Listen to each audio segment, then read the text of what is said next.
Live from the Maverick Center in West Valley City, it's Utah Grizzlies hockey. As tonight's the rubber match of a three-game series between the Grizzlies and the Allen Americans.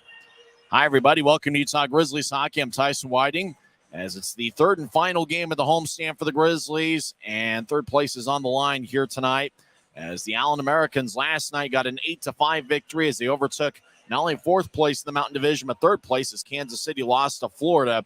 As Allen now has 51 standings points, Kansas City is in fourth with 50 points, and the Grizzlies are in fifth place with 49 points. So it's a big game in the standings. And if you think about last night, there was a lot of excitement, a lot of fireworks, as the Allen Americans defeated the Grizzlies 8-5, but Utah had 2 goals from James Shearer, and Jordan Martell on his 27th birthday had 1 goal and 1 assist.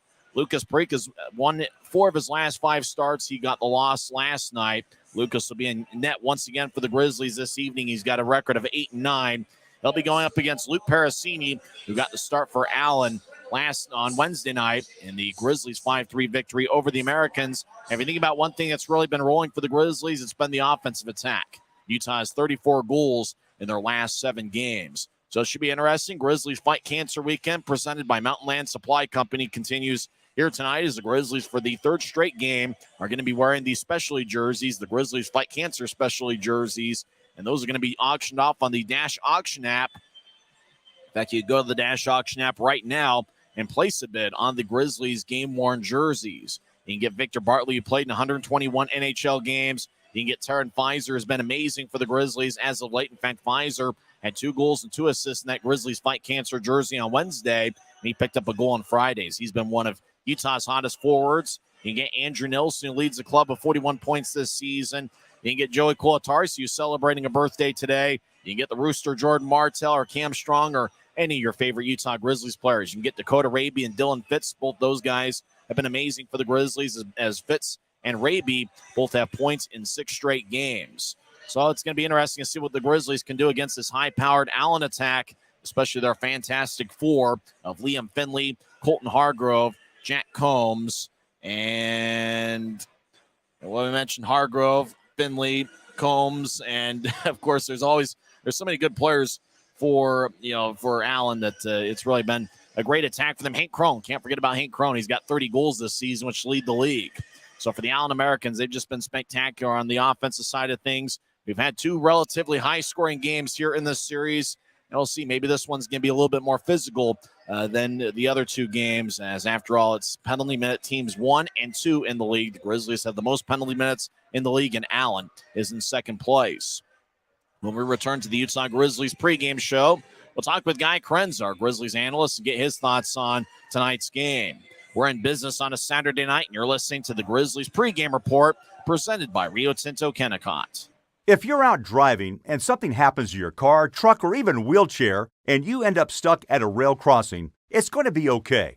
Don't panic. Here's what you do. Get out if you can and look for this blue sign on the metal pole. Call the number on the blue sign, and when they answer, tell them the crossing number. The number is right here. This tells them the exact location of the crossing. This is the fastest way to get trains stopped before coming through the crossing. Look for the blue. It helps you. I live for my next goal. Whether it's another pick six or another step forward in life, I wouldn't be who I am without the drive to reach it. And I wouldn't be where I am without my team. Everyone on and off the field who supports me and believes in my dreams as much as I do. Whatever your goals are, surround yourself with people who are going to help you reach toward them. Like my friends at America First, and see where life takes you. Welcome back to Utah Grizzlies hockey. I'm Tyson Whiting here with Guy Krenz as we're live on a Saturday night. And for the Grizzlies, it's the rubber match of the 3-game series. Utah won 5-3 on Wednesday. Allen won 8-1 last night. And Guy, one of the things that's been talked about a lot today is what can the Grizzlies do defensively to slow down this high-powered Allen attack with their fearsome foursome of Liam Finley, Colton Hargrove, Jack Combs, and Hank Crone. Well, Tyson, it's a very tall task. I mean, you're talking about guys that are very prolific scorers. Not only do they have lethal shots, they're very good with their speed. And I think what we saw last night was their puck movement was just so good, and their off-the-puck movement was just so good that it really confused the Grizzlies defense, and it gave them fits. I think if they're going to have success tonight, they need to stick to their assignment, stick to their scheme, and find a way to limit the Americans' chances. Speaking of Fitz, Dylan Fitz has been amazing over his last 6 games, 11 points. Dakota Raby also a point in his last 6 games, 8 points in his last 6 games. And the Grizzlies' offensive attack really has been rolling, 32 goals in their last 7 games. Yeah, Tyson, even though the Grizzlies lost last night, they still put up 5 goals on the board, which I think is fantastic. 5 goals should be enough to get you to win a game. So I think for the Grizzlies on offense, it's just to continue to do what you've done for the last couple of games. And you talk about Dakota Raby, Dylan Fitz, Taryn Pfizer has also stepped up as well. And this is all in the absence of Cameron Wright and Zach Sekos, some of the Grizzlies' best scorers. So players are stepping up in the absence of others, and I really like what I'm seeing so far on offense. Cameron Wright, Zach Sekos, Johnny Walker, and Corey Thomas are out of the lineup tonight. It looks like, according to my paper, it looks like Aaron Tho's also a scratch for the Grizzlies this evening. I don't know if that's a typo. Tho was expected to play. We actually saw Tho in warm-ups. He was talking with Mikel Robido around center ice. And so according to this paper, it looked like Tho was a scratch, although I believe he might actually be in there for the Grizzlies tonight. He must have gotten hurt late in warm-ups. But for the Grizzlies, Lucas Preek will be in net once again for Utah. And I think the big thing for the Grizzlies defensively, they want to not allow this many odd man breaks. They don't want to allow as many breakaways. And really, Allen, on a couple of occasions, just had guys parked in front of the net and were able to get good looks there and get easy goals. Grizzlies need to find a way to slow those guys down. Yeah, and Tyson, it was interesting because during the first period, we were actually praising the Grizzlies for their defensive performance. It was a 1-1 game, and it looked like they were doing a really good job of shutting down the Americans' weapons.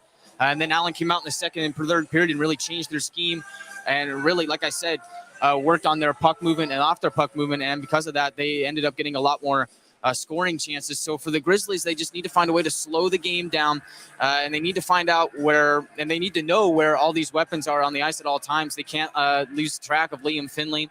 We saw him hang out at the blue line, cherry picking too many times. We've seen him have at least 3 breakaways over the course of 2 games here. That just can't happen.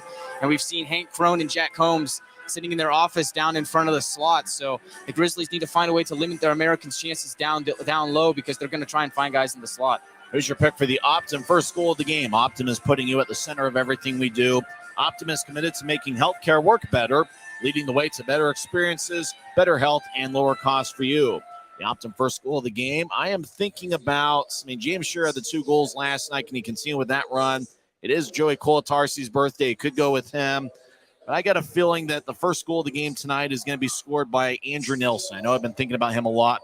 Power play early in the first period. I think the Grizzlies are going to get it to Nilsson in the high slot, and he's going to fire away and score on a blast. It'll be from the high slot. Andrew Nilsson will get the Optum first goal of the game. Who's your pick for the Optum first goal? Well, Tyson, I think if the Grizzlies are going to have success in this game, I think they need to play with the lead, and I think they need to get the first goal. I look for a guy like Dylan Fitz to come out with a lot of energy and a lot of swagger and really just go out and put that one in within the first few minutes. So I'm going to go with Dylan Fitz for the Optum first goal of the game. Fitz does have the first goal of the game 5 times this season. That's the first goal either by the Grizzly or by an opposition, by an opposing player. So Dylan Fitz is a good choice by Guy Krenza, who's going to be hanging out here on Press Row. He's going to be doing a separate broadcast here, and it's going to be a lot of fun. I guess we'll critique it later on. We'll have some fun critiquing that one, but I'm excited for it. It should be a lot of fun. It's one of those where it's the way to listen to Guy's broadcast, just sit right in front of him in section 114. That's the way to do it.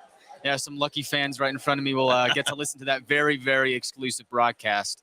It'd be big if the Grizzlies can win 2 out of 3 games in this series, considering where Allen is in the standings, 2 points ahead of Utah. Grizzlies are in 5th place. Allen is in 3rd with Kansas City right in between them. And so you can't underestimate the importance of this game in the standings. Yeah, this is huge. You want to talk about the playoff picture and how tight it is. It's very, very close. And for the Grizzlies, they have an opportunity to not only tie Allen in the standings, but to leapfrog Kansas City. And with a win here, you get within a few points of the Wichita Thunder, who you're going to see next weekend. So if you're able to win all these games, you're going to be in really prime position to not only have either the 3rd or 4th spot in the division, but maybe even potentially the 2nd. We'll talk with you during the first intermission. Sounds good. That's Guy Krenz. We'll talk with him during each intermission in the post-game report. When we come back, we'll give you the starting lineups for both teams. It's the Grizzlies and the Americans. We're back in 2 minutes on the Grizzlies Hockey Network. When you pay with the Nitro card at Maverick, you always save 10 cents or more on fuel every gallon, every day. And you could save a whole lot more thanks to Nitro Best Price. Pick up a Nitro card and upgrade your Adventure Club account today.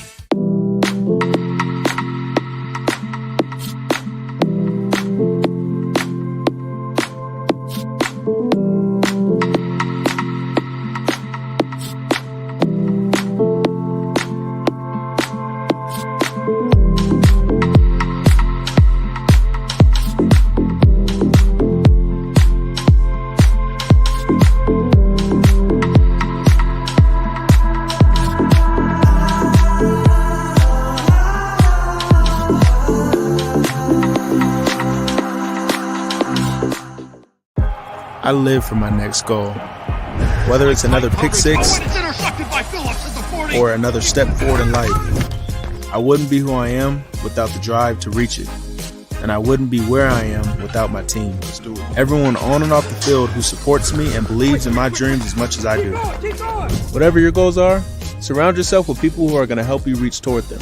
Like my friends at America First, and see where life takes you. Maverick's new bean-to-cup machines always deliver a freshly ground cup of coffee on demand, so you can enjoy any of our premium roasts at their best, day or night, hot or iced. Enjoy a fresh cup today. If you're out driving and something happens to your car, truck, or even wheelchair, and you end up stuck at a rail crossing, it's going to be okay. Don't panic. Here's what you do. Get out if you can, and look for this blue sign on the metal pole. Call the number on the blue sign, and when they answer, tell them the crossing number. The number is right here. This tells them the exact location of the crossing. This is the fastest way to get trains stopped before coming through the crossing. Look for the blue. It helps you. Welcome back to Maverick Center. The Utah Grizzlies are taking on the Allen Americans in the rubber match of the three-game series. Utah got a 5-3 victory on Wednesday night. Return Pfizer had 2 goals and 2 assists and a +4 rating. Andrew Nilsson had 2 assists. Dylan Fitz, Tyler Penner, and Cam Strong added goals. Lucas Preek was outstanding, stopping 36 of 39. And all 3 of Allen's goals were on the power play on Wednesday as Utah won 5-3. Last night, James Shearer had 2 goals for the Grizzlies, and Jordan Martell had 1 goal and 1 assist. And Connor McDonald, Christian Simeone, and Cam Strong were each a +2 for Utah. But the Allen Americans got 1 goal and 3 assists from Colton Hargrove and 2 goals and 1 assist from Hank Crone as the Americans cruised to an 8-5 victory. Utah outshot Allen 40-37, but the Americans come away with the victory. It's kind of odd that at home this season, when the Grizzlies have outshot their opponents, they've got a record of 2-9. So it might be better for the Grizzlies to let the Americans get the edge on the shot count here this evening, as after all, on Wednesday, Allen outshot Utah 39-26, but it didn't really matter.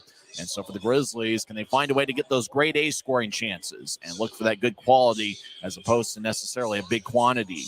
Let's get to the lineups for both teams. First, for the visiting Allen Americans, who have an even .500 record of 25-25-1. They're led by first-year head coach Chad Costello, who's been one of the best players in league history. In fact, he was second-team All-League in the 2021-22 season as a player for the Allen Americans. He is the Allen Americans GOAT, the greatest player in team history, and obviously a future Hall of Famer in this league. Starting in net will be Luke Parasini, who in 27 games has a record of 13-11-1. He has a 3.68 goals against average and .891 save percentage. Parasini is 6'3" and 195 pounds. He'll be wearing number 31. For the Americans, his backup is Chase Perry, who got the victory last night. The starting defensive pairing, Ryan Gagnon, who's got 4 goals and 2 assists in 51 games. He'll be wearing number 3, 6'2" and 195 pounds. He'll be paired up with Dalton Golly, who's 6'5" and 227 pounds. He has no goals and 6 assists in 32 games. The other defenseman to watch out for is Colton Sossaman, who had 1 goal and 2 assists last night. Sossaman has 28 points in 44 games. The former Grizzly, Chris Malario, will be in there. He's got 16 points in 51 games. Jared Bethune will be both a defenseman and a forward tonight. He's got 5 goals in 47 games this season. And also watch out for Zachary Massacon, who's 6'5" and 220 pounds. He's got 6 goals and 9 assists in 42 games. And Dalton Skelly has 11 assists in 43 games. So that's the defensive lineup for Allen. The starters are Golly and Gagnon. The starting forwards, Mikel Robideau, has 143 penalty minutes this season, 5 goals and 5 assists in 24 games. And he'll be lined up next to Stephon Fournier and Grant Hebert. Hebert has 6 goals in 18 games this season. Now for the starting lineup for the Grizzlies, led by head coach Ryan Kanasowicz, who is the Grizzlies' GOAT, as he is the all-time leading scorer in team history. And so it's interesting to think about Chad Costello, who's probably the best player in Allen Americans history. And on the other side, it's Ryan Kanasowicz, who's the Grizzlies' GOAT, the all-time leader in goals, assists, and points in team history. Starting in net will be Lucas Preek. Preek this season has a record of 8-9 with 1 shutout. a 3.58 goals against average, and 899 save percentage. Parikh is 6'4" and 195 pounds. His backup is Brett Moran, who was signed by the Grizzlies yesterday. He's yet to make his Utah debut. Starting defensive pairing for the Grizzlies, James Shearer wearing number 10. He's got 3 goals and 10 assists in 33 games. Andrew Nilsson leads the Grizzlies with 41 points this year in 46 games. He is 6'4" and 230 pounds. Grizzlies going with 7 defensemen this evening. We will also see Bryson Martin, who's got 2 goals and 4 assists in 38 games. Kyle Pouncey has 1 goal and 6 assists in 46 games. He'll be wearing number 23. Aaron Tho is in the Grizzlies lineup. He'll be wearing number 28. We thought he might have gotten hurt during warm-ups. It was just a typo on the lineup sheet that I have. He has 2 goals and 8 assists in 46 games. We'll also see Victor Bartley, who has 1 goal and 9 assists in 35 games. And Connor McDonald, who might be as hot as any Grizzlies defenseman as of late. He has a +9 in his last 6 games. So starting defensive pairing is Shearer and Nilsson. We will also see Bartley, McDonald, as well as Bryson Martin, Kyle Pouncey, and Aaron Tho. Starting forwards for the Grizzlies, Taryn Fizer, who's been amazing for Utah. He's got a point in 11 of his last 14 games. He is tied for the club lead with Cameron Wright with 18 goals. Wright is a scratch for the 3rd straight game. Dylan Fitz has 11 points in his last 6 games. He'll be in the starting lineup. Fitz has played in all 52 games this season, with this being the 52nd game. Tyler Penner, the Grizzlies Iron Man, is making his 124th consecutive appearance in the Grizzlies uniform in the regular season. Penner's got 9 goals and 8 assists in 51 games. So starting forwards are Fizer, Fitz, and Penner. The other 7 forwards we're expected to see tonight. Joey Kuotarsi on his birthday will be playing forward for the Grizzlies this evening. We also see Keaton Jamison, who's got 21 points in 50 games. Dakota Raby has a point in 6 straight games. He has 8 points in his last 6 games. He has 28 points this season, which ranks 4th on the club. Christian Simeone has 4 points in 33 games. Vladislav Mikalchuk has 3 goals and 3 assists in a Grizzlies uniform. Cam Strong had 1 goal and 1 assist on Wednesday. He scored a goal on Friday. We'll also see Jordan Martell, the Rooster, who scored a big goal on Friday. Martell has 7 goals this season, all of them in a Grizzlies uniform. He started the year and had 6 assists with Fort Wayne. So starting forwards, once again, are Fizer, Fitz, and Penner. We will also see Martell, Strong, Mikalchuk, Simeone, Raby, along with Keaton Jamison and Joey Kuotarsi. When we come back in 1 minute, or make that 90 seconds, we'll have face-off here at Maverick Center. Grizzlies Fight Cancer Weekend presented by Mountain Land Supply Company here on the Grizzlies Hockey Network. When you pay with the Nitro card at Maverick, you always... If you're out driving and something happens to your car, truck, or even wheelchair, and you end up stuck at a rail crossing, it's going to be okay. Don't panic. Here's what you do. Get out if you can and look for this blue sign on the metal pole. Call the number on the blue sign, and when they answer, tell them the crossing number. The number is right here. This tells them the exact location of the crossing. This is the fastest way to get trains stopped before coming through the crossing. Look for the blue. It helps you. I live for my next goal. Whether it's another pick six or another step forward in life, I wouldn't be who I am without the drive to reach it. And I wouldn't be where I am without my team. Everyone on and off the field who supports me and believes in my dreams as much as I do. Whatever your goals are, surround yourself with people who are going to help you reach toward them. Like my friends at America First, and see where life takes you. Expectations here will always remain high, and we'll continue to find a way.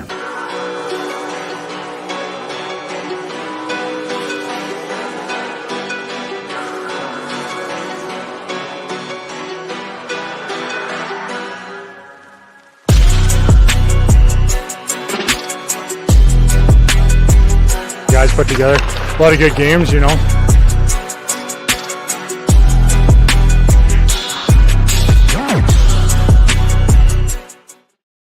It's a great night for hockey as 2 big standings points are on the line tonight as the Utah Grizzlies take on the Allen Americans. It's a huge game in the standings as Allen is currently in 3rd place in the Mountain Division with 51 standings points. Kansas City is in 4th with 50, and the Grizzlies are in 5th place with 49 standings points. So if Kansas City loses, they take on the Florida Everblades tonight, and the Grizzlies win in regulation against the Americans. Utah will take over a tie for 3rd with the Allen Americans. Grizzlies for the third straight game are wearing the Grizzlies Fight Cancer jerseys. You can bid on the game-worn jerseys on the Dash Auction app. The auction will end at 10 o'clock, so make sure to make your bid. You can get the game-worn jerseys. You can get Lucas Preek's game-worn jersey, possibly. You can also get Taryn Pfizer or Dylan Fitz or Tyler Penner. Those guys are in the starting lineup for the Grizzlies. We'll also see James Shearer and Andrew Nilsson. I expect to see a few more penalties in tonight's game. As for saying that the Grizzlies and the Americans are 1-2 in penalty minutes this year, we haven't really seen too many fisticuffs. Haven't seen too many penalties on either side. Both clubs have played pretty disciplined over the first two games of this series. Luke Parasini is in net for the Allen Americans. He's got a record of 13-11-1 with a 3.68 goals against average and 891 save percentage. Taking the opening faceoff is Grant Hebert against Tyler Penner. Penner, the Grizzlies Iron Man, has 9 goals and 8 assists this season. Referee tonight for the third straight game is Trevor Wolford. Puck is dropped to center ice, won by the Grizzlies. We're underway as Nilsson throws to Fitz, left wing, and it bounces off his stick and flies out of play into section 113 as a fan in about row 6 gets a souvenir on the end seat. And we're underway as we get our first whistle 7 seconds into the game, and we will have the face-off back at center ice. Hebert will take the draw against Tyler Penner. As Tyler Keston, the linesman, drops the puck. Craig Peterson's the other linesman. Allen wins the face-off. They skate from left to right as we see it from high atop section 114. In your mind's eye, see it on YouTube as Mikhail Robidoux from the right side dumps it in. Allen behind the net. Stefan Fournier feeds it up top for Chris Mallory. Mallory spins along the boards. Robidoux will bounce off his stick. Rolls to the right corner for Penner, who gets hit by Robidoux. Puck along the near wall. It goes to Andrew Nilsson. He'll feed it across to Pfizer. He crossed the center red line and dumps it in. As Sossman bounces off the end boards. Mallory has a glance off his stick. Sossman says it played off the protective netting, and it did as the whistle blows. Sossman actually caught the puck and then pointed towards the protective netting. So we get a whistle 38 seconds into the game. Draw is going to be in the Allen zone. Everybody make your pick for the Optum first goal of the game. I'm going to go with Andrew Nilsson scoring a power play from the high slot. That's my pick for the Optum first goal of the game. Who's your pick for the Optum first goal of the game? Optum Healthcare is committed to making healthcare work better, one patient at a time, one connection, and one insight at a time. They're creating a healthier world. As draw from the left circle, Keaton Jamison will take it. He's got 9 goals and 12 assists this season. He'll take it against Colton Hargrove. Off the draw, Raby shot, saved by Parasini. Rebound goes out to the far corner. Colby McCauley throws it out to center ice. Hank Crone had to go past him, and it's going to be icing on the Americans as Bryson Martin chases after it. As we've had quite a few whistles here in the first 47 seconds of play. So we're just getting underway. Fans still filing in here, so grab a beverage of your choice and some chips and dip and enjoy a little bit of Saturday with us. As the draw is going to be over in the right circle. Hargrove will take the face off again. Raby will skate towards the right point. Vladislav Mikalchuk also out there. Mikalchuk played pretty physical on Friday night. Defensive pairing is Kyle Pouncey and Bryson Martin. Draw won by the Grizzlies as Pouncey right point takes a shot. Glove saved by Parasini. Shot would have gone wide and off the glass, but Parasini gloves it and holds on as we get yet another whistle, this time 51 seconds into the game. During the first and second intermissions and post-game report, we'll talk with Guy Carenza. He's creating a demo tape tonight from doing play-by-play of his own. As draw goes out to Bryson Martin, high slot shot and gets redirected. Mikalchuk was in the area. As Allen will feed it to the far side, McCauley gets it. As McCauley gains center ice, he'll feed it to the left side. As Allen gets to Hargrove on the right side, it glanced off his skate. Hargrove gets it back. He's the Allen captain. Over to the left side for Hank Crone, who's got 30 goals this season. Drops off from Ascot. Left wing shot blocked by Pouncey. Grizzlies clear it out and got redirected. Is going to be icing. Parasini plays behind his net, so no icing as it rolls towards Hank Crone in the near side. Crone's got great speed. Is still backhand a pass out to center ice for McCauley, who steps over the offensive line right wing. He gets cut off by Victor Bartley as the puck glided towards Cam Strong. Strong around center ice, gets around McCauley. He's got great speed. He skates towards the right circle. Strong with the backhand shot and it goes wide. Puck glides along the near boards. Martell gets over to Strong as those guys combine for goals on both Wednesday and Friday night as Liam Finley moves ahead to Chad Butcher, who gets the puck as he'll skate towards his left. Butcher skates around the center ice logo. Now move it ahead to Liam Finley, who drops it back off for Dalton Galley. Over to Jack Combs on the right side as the Americans step over the Utah blue line. As the puck goes back to the left side, it exits the zone, or is played with a high stick by Liam Finley. And 2 minutes into the game, we got another whistle. Drawn's going to be out at neutral ice near the Grizzlies bench. Watch out for the fearsome foursome. I think they call it the foreshore game. F-O-U-R, sure gain, with Liam Finley, Colton Hargrove, Jack Combs, and Hank Crone. Crone leads the club with 30 goals this season and 70 points. Colton Hargrove has a point in 25 of his last 26 games as draw won by the Grizzlies. Taryn Pfizer throws the Fitz back to Pfizer. Backhand shot saved by Parasini. Rebound goes out to Sauceman. He'll throw it out to Finley. It glanced off his stick and rolls to Bartley.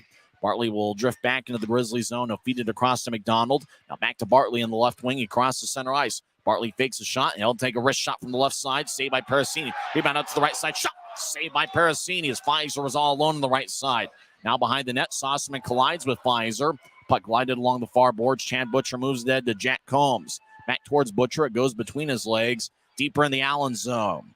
As Americans, Colton Sauceman feeds it across to Chris Mallory, third-year pro out of Penn State. He'll move it to center ice as Allen will step over the offensive line, and dumping it in is Jared Bethune, who's acting as a forward. He also plays defense at times for Allen. As Americans dump Utah from the left corner. Abear in the area. Bethune delivers a hit. Nelson gets the puck. He'll throw it across his crease past Shearer. Now Aiden Brown feeds it across, and it goes just in front of Grant Abear. As it goes towards the left wing, Allen centers it. Shearer picks it off. Nielsen gets hit by Bethune. As Shearer battles with the puck, he'll move it ahead to Pfizer. Taryn gains neutral ice. He'll dish it ahead as Raby has to chase after it. As Dalton Skelly over there as well. Massacott, no icing as Massacott dumps it back to the near corner. Jameson gets hit by Abear, who's 6'4" and 200 pounds. Puck rolls back to Massacott. Now Bethune, cross ice to Aiden Brown. It glanced off his stick and rolls to Bryson Martin in the Grizzlies zone. He'll move it ahead to Raby on a blue line to blue line pass. Raby over to McCallchuk. Left wing shot saved by Parasini. As Hargrove kicks over to the right side, Massacott will dump it back to neutral ice. Taken by Bryson Martin. He'll throw it behind his back. Hargrove picks it up, but the puck rolls back to Martin.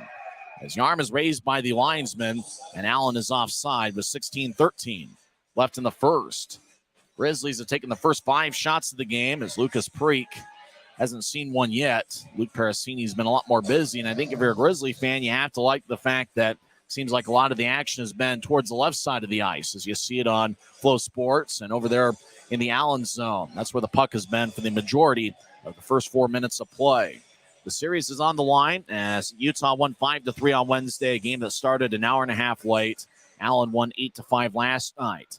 Americans win the draw. They spin it along the wall as Martin has a glance off his stick. Hank Crone has a move ahead, and Aaron Tho will throw it back to the near corner. Hargrove collides with Tho as Tho lost his stick. And Cam Strong battles with McCauley. McCauley likes to play physical at times. McCauley, as the puck rolls back, goes past Simeone and all the way down deep in the Allen zone. As looks like it's going to be icing on the Grizzlies with 15:48 left in the first. So this game hasn't exactly had a good flow to it. The Allen Americans battling with the Grizzlies tonight, but I imagine Allen is going to be rooting for Utah next week as the Grizzlies, for the first time this season, will be in Wichita, Kansas for a 2-game series on Friday night and I believe Sunday afternoon. As the Grizzlies will be off next Saturday, it'll be a quick 2-game set against the Wichita Thunder, who are in second place in the Mountain Division with 56 points. Draws in the right circle, taken by Chad Butcher and won by him as Gagnon in the right side throws to Finley. One-timer. It's blocked about 5 feet in front of Parikh. Now right side Combs backhand shot saved by Parikh. Bryson Martin moves it ahead as Dakota Raby dishes it back. Butcher takes it. Butcher battles with Cam Strong. It goes to Jack Combs. It gets pushed by Martin. Combs around the Utah net. He'll throw it to the right side for Finley. Back to Combs. He's got an A on his sweater. Combs in the right circle. Will drop it off for Gagnon, who skates towards the right corner. Gagnon stops. He's being shadowed by Simeone. Gagnon throws it back to the corner. Finley couldn't handle it. And it rolls back to the left side as Combs lets it go. Martell battles as Martell gets the puck. He'll get around an American as he crosses the center ice 2-on-1. Martell to the right circle. He'll take his own number. Shot saved by Parasini. Goes back over to Victor Bartley. So roll it back around to the right side for Martell. Now Simeone in the right side gets around Martell. He's in the right circle. Take a lefty. Shot and he scores! Christian Simeone gets his second of the year. And Utah has drawn first blood. They've taken a 1-0 lead with 14:59 left in the first. The second-year pro out of Merrimack College, Christian Simeone, with 5 goals last season. He gets his second of the year. As Martell got it to Simeone, who skated around Martell towards the right circle and right at the dot. Just went top shelf right over the right shoulder of Luke Parasini. So Christian Simeone gets Utah on the board. He's played good hockey as of late. Simeone was a +2 last night. He's gotten a lot more playing time over the last handful of games, and he's really made the most of it. Jordan Martell, who had 1 goal and 1 assist on his birthday yesterday, picks up an assist. Time of goal, 5:01 in. Grizzlies attack again. Dylan Fitz skates towards the left circle, take a shot, and it goes wide. The puck glides along the far boards. As Stephon Fournier, left side, gains the line. He skates towards the circle. Fournier to the goal line, feeds it out in front. Kicks off a Pfizer. Fournier gets it back on the right side. He'll spin it back around. Abear skates over to the left point. As he'll drift it back to the corner for Robidoux. Robidoux slides it across the net. Now a backhand shot saved by Preek. As Fournier skated around the net, took a backhand shot from the near side, and Preek made the save. Christian Simeone is the Optum first goal of the game scorer. Optum is committed to making healthcare work better, leading the way to better experiences, better health, and lower costs for you. Optum is putting you at the center of everything we do. So if you had Christian Simeone as your pick for the Optum first goal of the game, congratulations. You're a winner. Utah's outshot Allen 7-3 here so far. So there's 14 minutes and 28 seconds left in the first.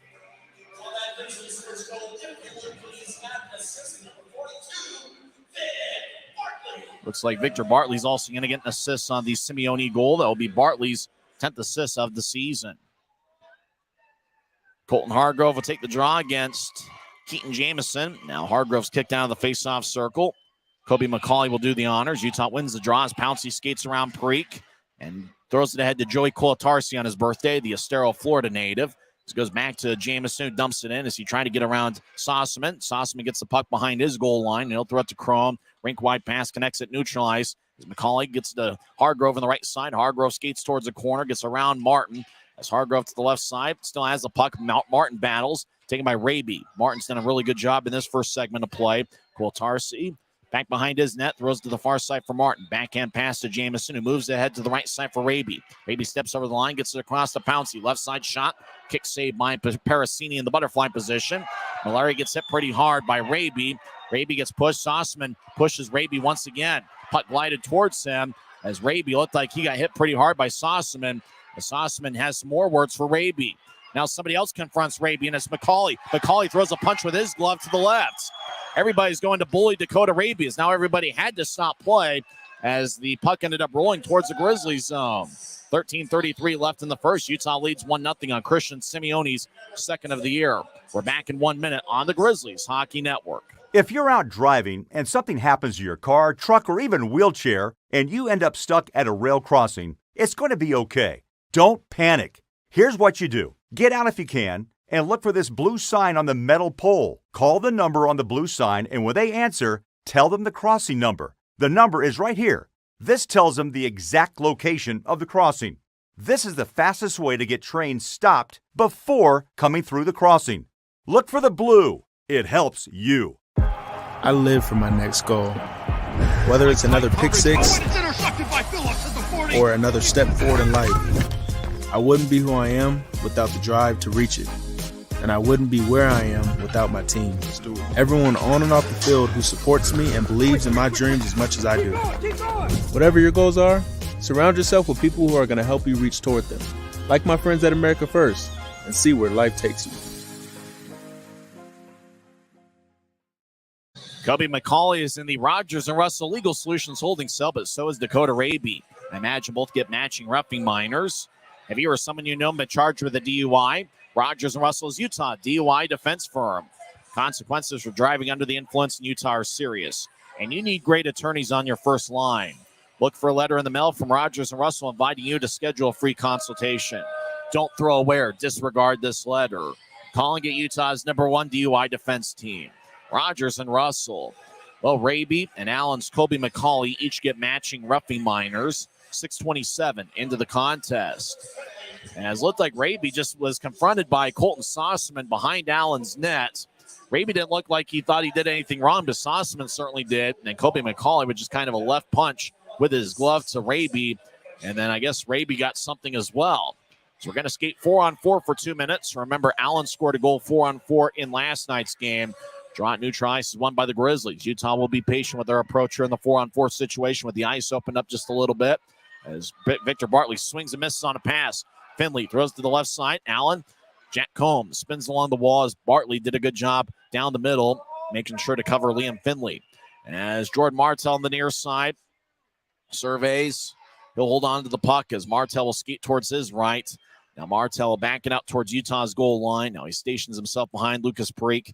He'll drop it back off as Grizzlies skate around the net, and it's the captain, Connor McDonald. Connor's a +9 in his last 6 games. He'll bounce it off at Jack Combs. Combs gets it in the right corner. Combs gets hit by McDonald, but McDonald got more board than he did Combs.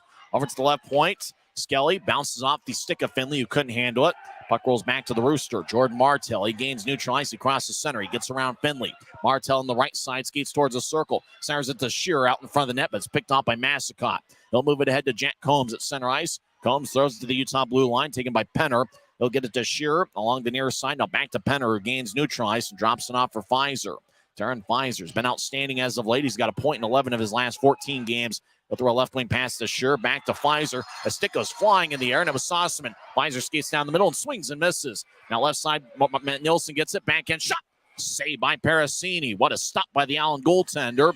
As Nilsson added to the left side, just kind of cut across, went to the right circle, took a backhand shot, and Luke Parasini made a diving save to his left.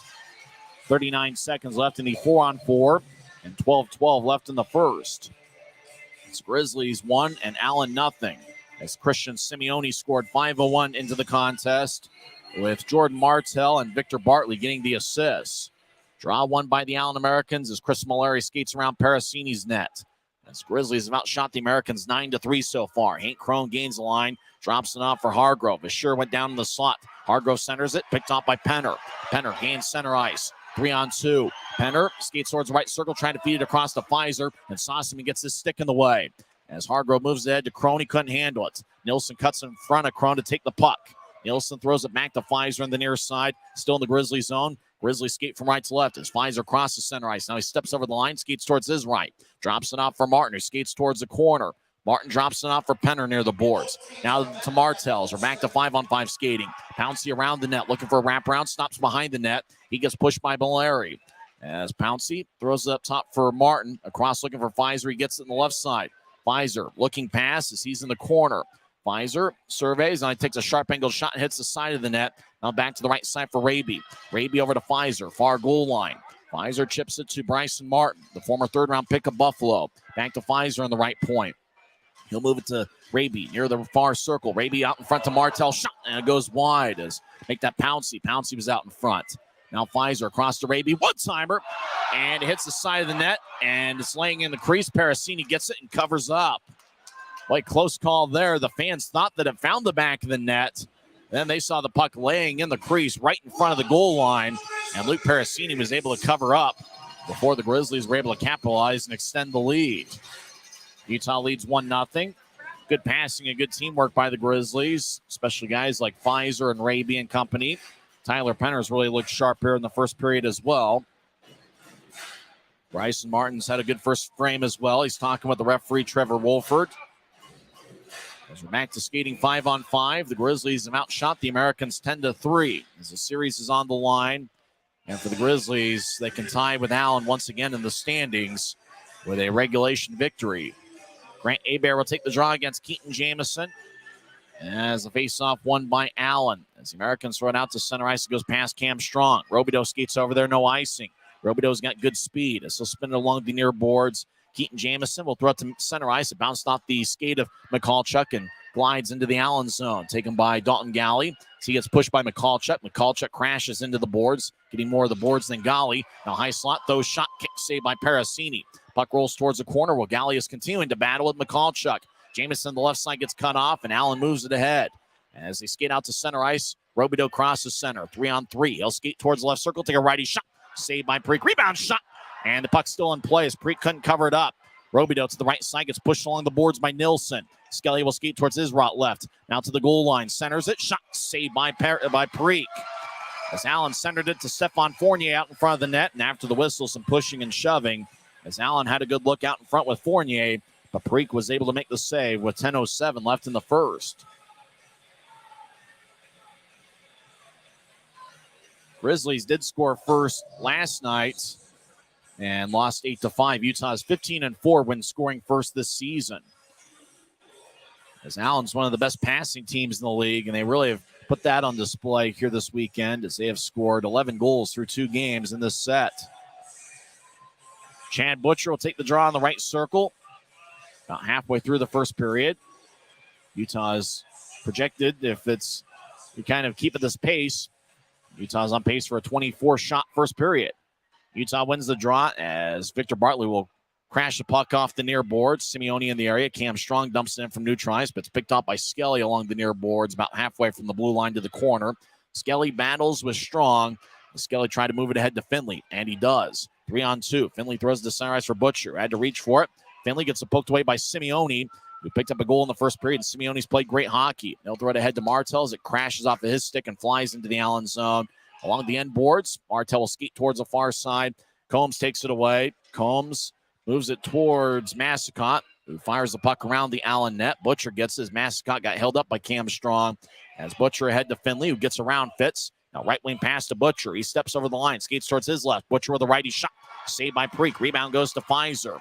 Now ahead to Fitz on the right side. He crosses center ice. Grizzlies make a line change around him. Fitz tries to split a double team, gets hit by Mallory, and the puck glides towards Parasini, who covers up with 9:11 left in the first. It is counted as a shot as Utah's up to 13 here in the first period. Allen outshot Utah 14-10 in the first period last night. So whatever message Ryan Kanaswich and his assistant Jared Pike had before the game has certainly paid off, as Grizzlies really have come out buzzing here in the first period. Draw won by the Allen Americans. It's the last game of 3 in Grizzlies Fight Cancer Weekend. Behind the net, Utah will bounce off the side of the net. Now Fitz over to Shearer. One-timer, and it's blocked out in front of Parasini. Now Fitz gets it down the middle. He'll make a move to his right. He'll take a shot. Saved by Parasini. And the puck flies out of play. Boy, Fitz had Parasini faked out of his skates, but Parasini somehow recovered and made a diving stop to his left. That's the second spectacular save by the Allen goaltender here so far.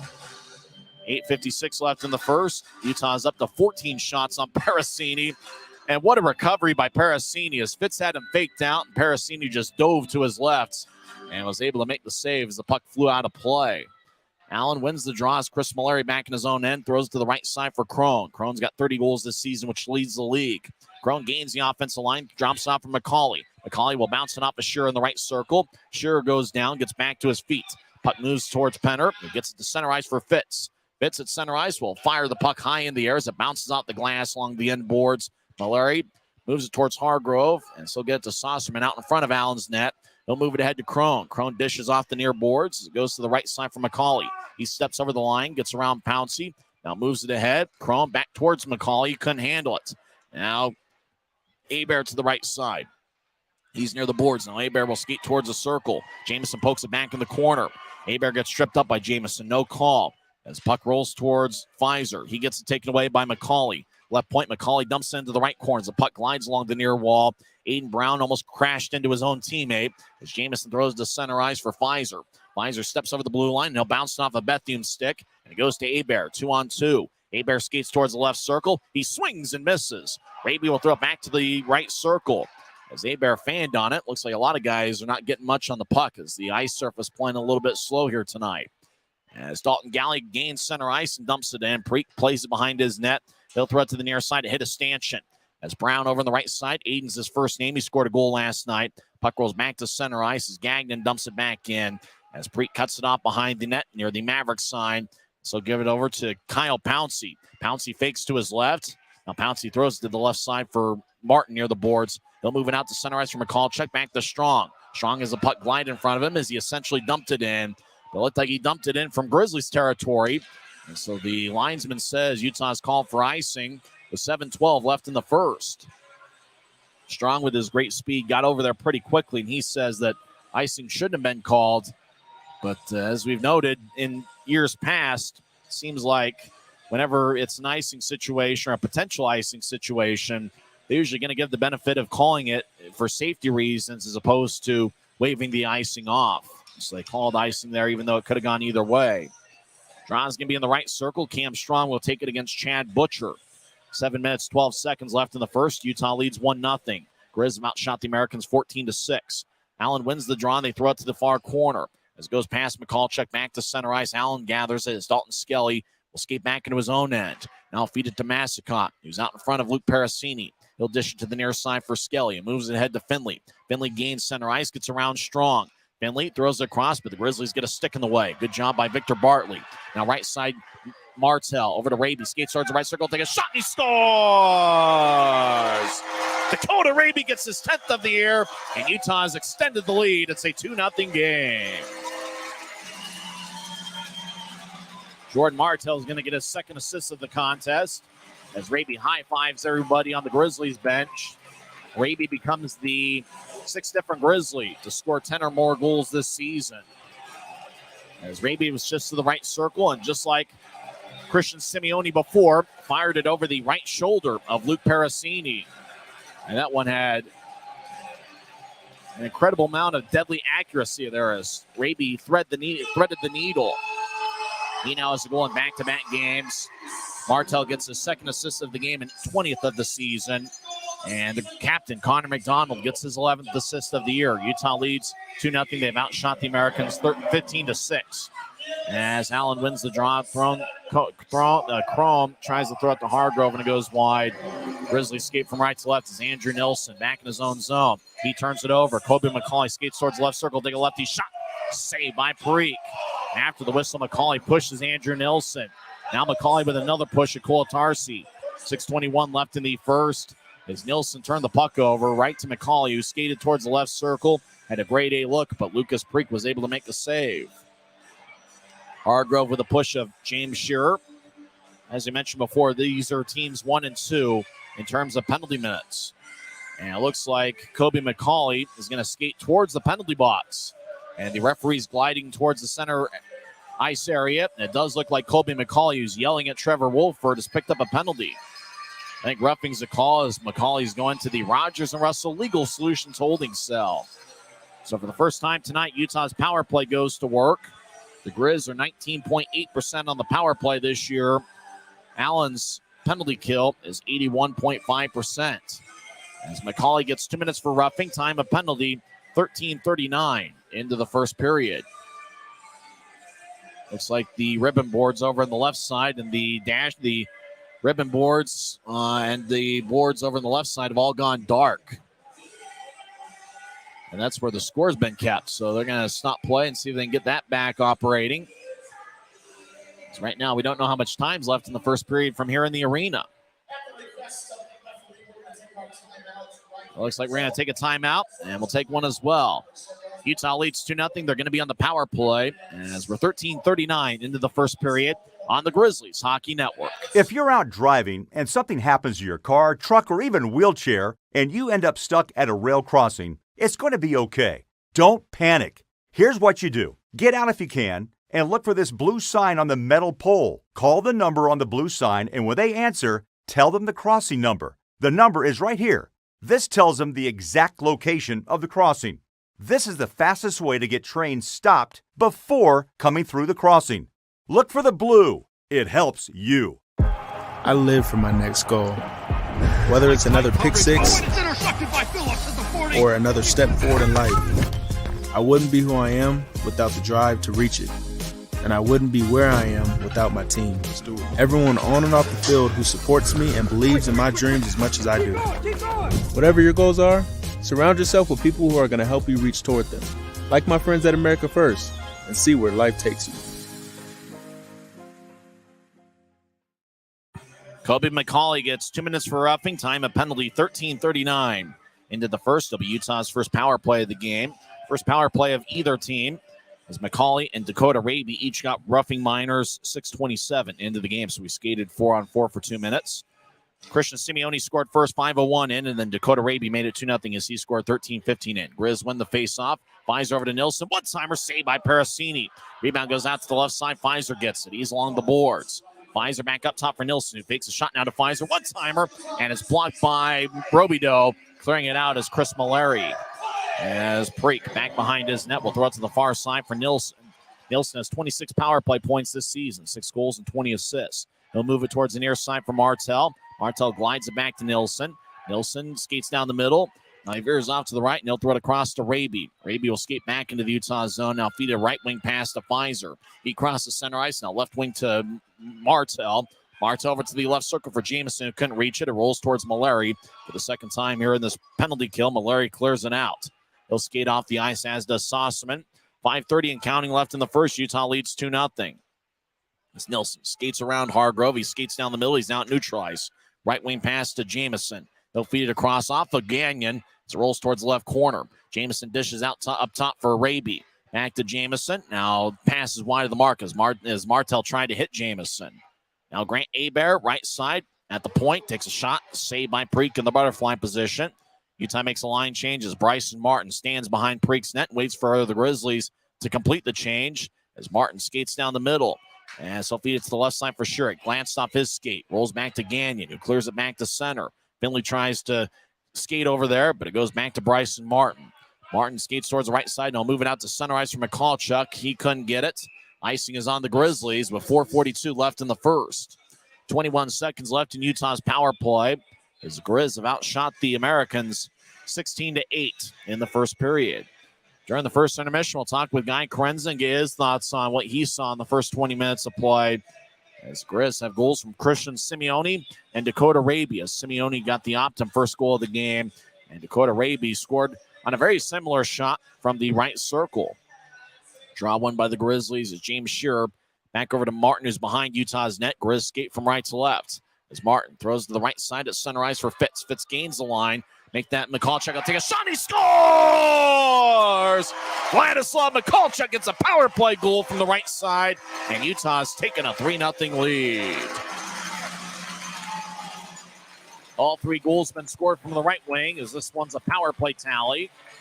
Vladislav McCallchuk's played some good hockey as of late, and the Belarus native has made it a 3-0 contest.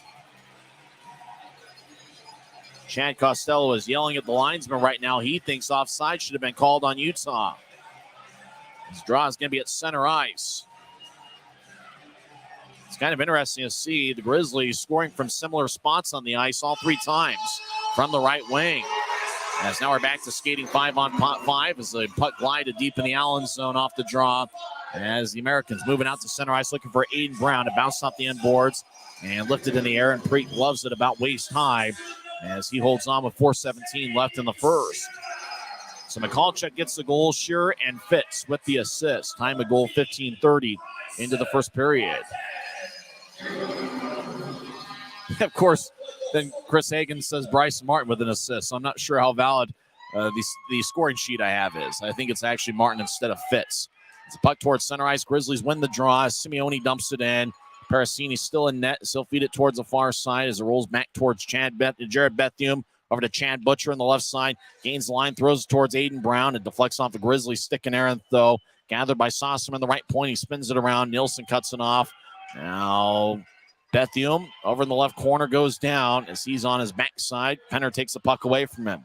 He'll move it ahead to Cole Tarsi on his birthday. He'll throw it to center ice as Malari over to Sossaman right side. Sossaman spins it along the wall. Victor Bartley in the left side. He's got one assist tonight.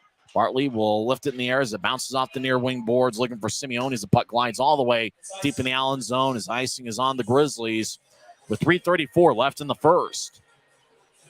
So draw comes back towards Lucas Preek's net.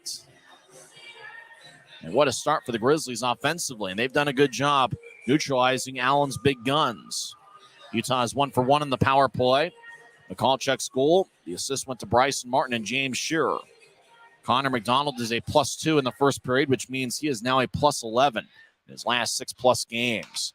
As Grizzlies win the draw, as it goes back over to the right side, Dalton Skelly with a shot, and it's blocked by Bartley in the slot. Bartley gathers the puck, he'll move it ahead to McCallchuk, who dumps it in. Parasini plays it to the side of his net, and he'll just give it over to Skelly. Dalton Skelly, one of two defensemen for Allen named Dalton, as he turns the puck over at center ice. Grizzlies over to the left wing. McCallchuk with a shot, saved by Parasini. Raby gets it, right point, dumps it to the corner. As Jamison battles with Massacott. Massacott boxes him out and takes the puck. Massacott skates it out to center ice, moves it ahead looking for Chrome. He couldn't get it as the puck glides towards the right corner. Chrome over behind the net as Hargrove gets hit. Hargrove trying to locate the puck. Bartley moves it towards the near wing boards where it's taken by Chrome, the league's leading goal scorer. He'll bounce it off of Pfizer and it rolls back towards the Allen blue line. As Dalton Galley will skate behind Allen's net. He loses the puck. Pfizer to the left side.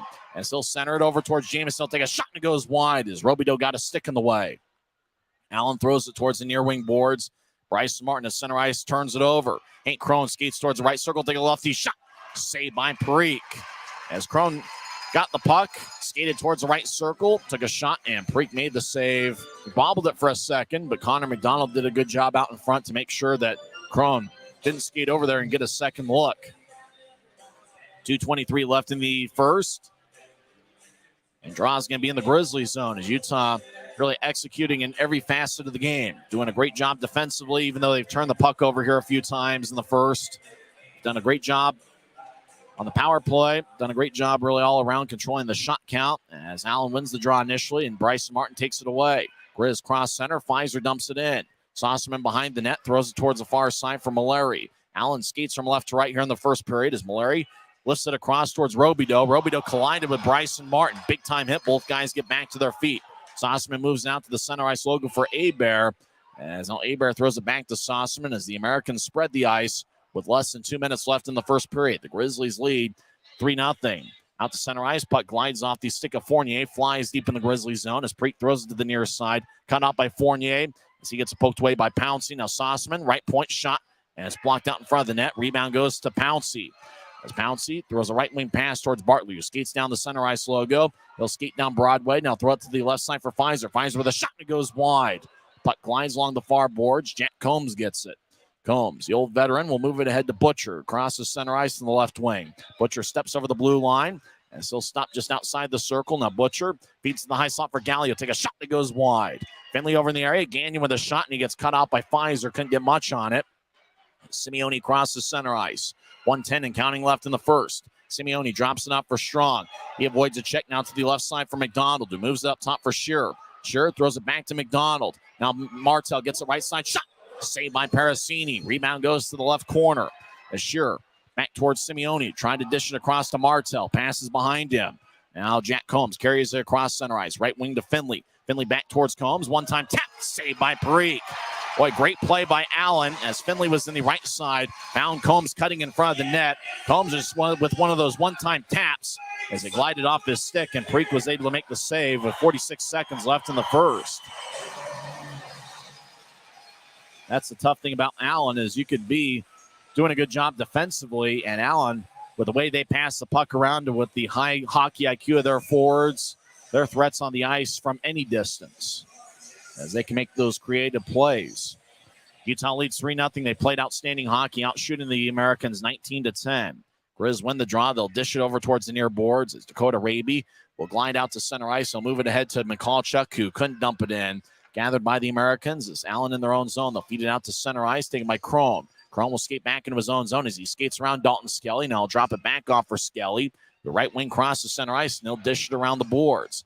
Nielsen to the left side in the corner has to go past him. As Hargrove from one corner throws it to the other on the near side. Crone, right side skates towards his left. He'll take a shot. Saved by Preek. Rebound. Nielsen will dish it back to the near boards. Raby tried to move it ahead. It bounced off of Crone. Crone skates towards the right corner. Drops off for McCauley, who's been physical here so far in the first period. He gets hit by Shearer as McCauley gets held up along the boards by Shearer. And that will do it for first period action as Crone throws it to the middle and the time runs out. Shearer delivers a big hit in the corner with Crone. Kobe McCauley wants to go after him. So does Massacott.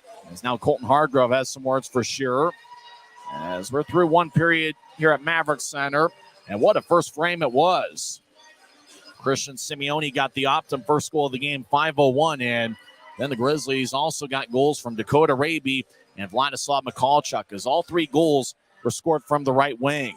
Hank Crone and James Shearer exchanged some words as both guys will head to their respective dressing rooms. They cease and desist. Play could start to get physical here in the second period. There were some remnants of it in the first frame, but both teams want to be disciplined and stay out of the penalty box.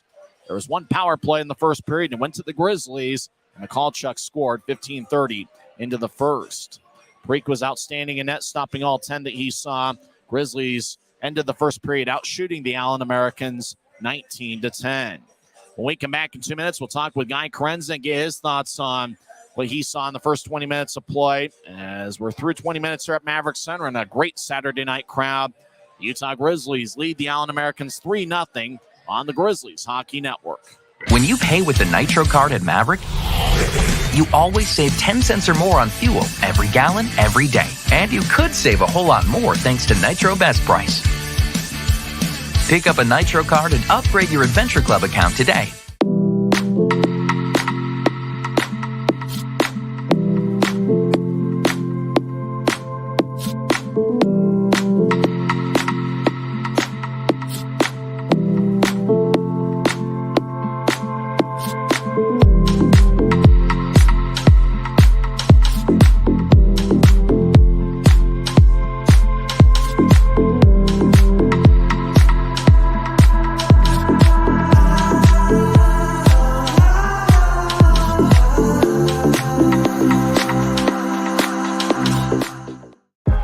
I live for my next goal. Whether it's another pick six or another step forward in life, I wouldn't be who I am without the drive to reach it. And I wouldn't be where I am without my team. Everyone on and off the field who supports me and believes in my dreams as much as I do. Whatever your goals are, surround yourself with people who are going to help you reach toward them. Like my friends at America First, and see where life takes you. Maverick's new bean-to-cup machines always deliver a freshly ground cup of coffee on demand, so you can enjoy any of our premium roasts at their best, day or night, hot or iced. Enjoy a fresh cup today. If you're out driving and something happens to your car, truck, or even wheelchair, and you end up stuck at a rail crossing, it's going to be okay. Don't panic. Here's what you do. Get out if you can, and look for this blue sign on the metal pole. Call the number on the blue sign, and when they answer, tell them the crossing number. The number is right here. This tells them the exact location of the crossing. This is the fastest way to get trains stopped before coming through the crossing. Look for the blue. It helps you. First intermission here from Maverick Center as Utah leads Allen 3-0. I'm Tyson Whiting here with Guy Carenza. It was an entertaining first frame from the Grizzlies' perspective. Christian Simeone took a 1-0 lead as he scored the Optum first goal of the game, 5:01 into the contest. Optum is committed to making healthcare work better, leading the way to better experiences, better health, and lower costs for you. Jordan Martell and Victor Bartley got the assists as Simeone scored from the right side, 5:01 into the contest. Dakota Raby made it 2-0 as he also scored from the right wing, his 10th of the year. Martell and McDonald with the assist, and with that, Dakota Raby becomes the 6th different Grizzlies skater to score 10 or more goals this season. Taryn Pfizer and Cameron Wright each are tied for the club lead with 18 goals. Dylan Fitz at 13, Brandon Cutler, Johnny Walker, and now Dakota Raby, each with 10 goals this season. Grizzlies extended the lead as they got a power play after Colby McCauley got a roughing liner, 13:39 in. And with just 9 seconds left in the power play, Vladislav Mikalchuk from the right wing called his own number. Bryson Martin and James Shearer with the assist. Mikalchuk got his 5th of the year and 4th in a Grizzlies uniform, as all 3 of Utah's goals were scored from the right wing. Utah outshot Allen 19-10 in the first period. Mikalchuk and Pfizer each led the way with 3 shots. Dylan Fitz, Dakota Raby, Jordan Martell, and Andrew Nilsson each had 2 shots, and a few other Grizzlies had 1 shot. Luke Parasini was very busy and active in the first frame. He saw 19 shots, stopping 16 of them. Lucas Preek stopped all 10 shots he saw from the Allen Americans. So the Grizzlies with a great start as we bring Guy Carenza into the broadcast. And Guy, what a start for the Grizzlies. Yeah, Tyson, what a start here for Utah, and this is exactly what they needed. We said that I wanted them to play with the lead. Well, they've got a really good one here with a 3-0 lead after 1. And the Grizzlies are 9-0 when leading after the first period, so things are going right in their favor. Seems like the Grizzlies have really a good mix of quantity and quality. They had 9 scoring chances on the 19 shots. And it seems like you're also really finding something from that right side as Parasini really had a tough time there from his right shoulder. It just seemed like that's where Simeone, Raby, and Mikalchuk shots all went over. Yeah, Tyson, it seems like the Grizzlies have found the book on Parasini. You just got to skate into the circle and just take a shot in the top corner of the net. And he seems to really have been having trouble stopping those. So for Luke Parasini, he's going to have to find a way to stop that. But for the Grizzlies, it seems like they found the formula. Grizzlies did turn the puck over a little bit in the first period. When they did, Lucas Preek was there to back him up. He had a really good first frame. Yeah, Lucas Parikh wasn't really all that busy for most parts of that first period, but he was tall in net and he played really, really well. I like the game that I've seen from Lucas so far. You got a feeling the game is going to get more physical as it progresses? Oh, Tyson, no doubt about it. I mean, we've seen through the last couple of whistles here that there seems to have been a little bit of a skirmish here and a skirmish there. I saw Colton Hargrove get into it in one of those skirmishes, so I think at some point somebody's going to drop the gloves here on both sides. In the second period, last night, Allen scored 4 goals. And really for the Grizzlies, you have to find a way to stay disciplined, not only defensively, but you talk about the game starting to get more physical. They need to make sure they stay disciplined and stay out of the penalty box. After all, Allen scored 3 power play goals on Wednesday.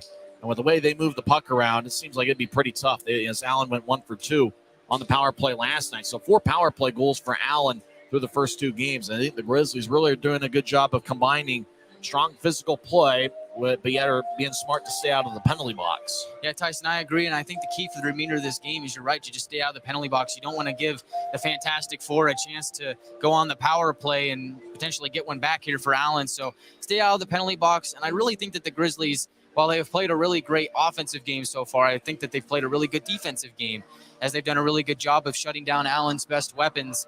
But we saw them do that last night, and then they kind of got out of it in the last 40 minutes or so. So I think the key is to just continue to do what you've been doing for the remainder of the game. Both the Grizzlies and Americans were rooting for the Florida Everblades, but it looks like the defending champs let everybody down as the Kansas City Mavericks defeat Florida 4-2. That game has gone final. So Kansas City, as of right now, is in third place in the Mountain Division. They retake third place. They now have 52 standings points. The Allen Americans have 51 points, and the Grizzlies are in fifth place with 49 points. So with Kansas City winning, that makes this game all the more important because, an Allen victory means that they regain third place with 53 points. That just means that both Allen and Kansas City will be 2 points ahead of Utah from where they were at the start of the day. So that's where this game, in terms of the playoff picture, with 20 games left in the regular season, that's where it becomes critical. The Grizzlies find a way to secure the 3-0 lead and get 2 standings points. Yeah, Tyson, you think about the Grizzlies coming in here and playing against a divisional opponent, an opponent that they really haven't had a lot of success with over the last few times that they've played them.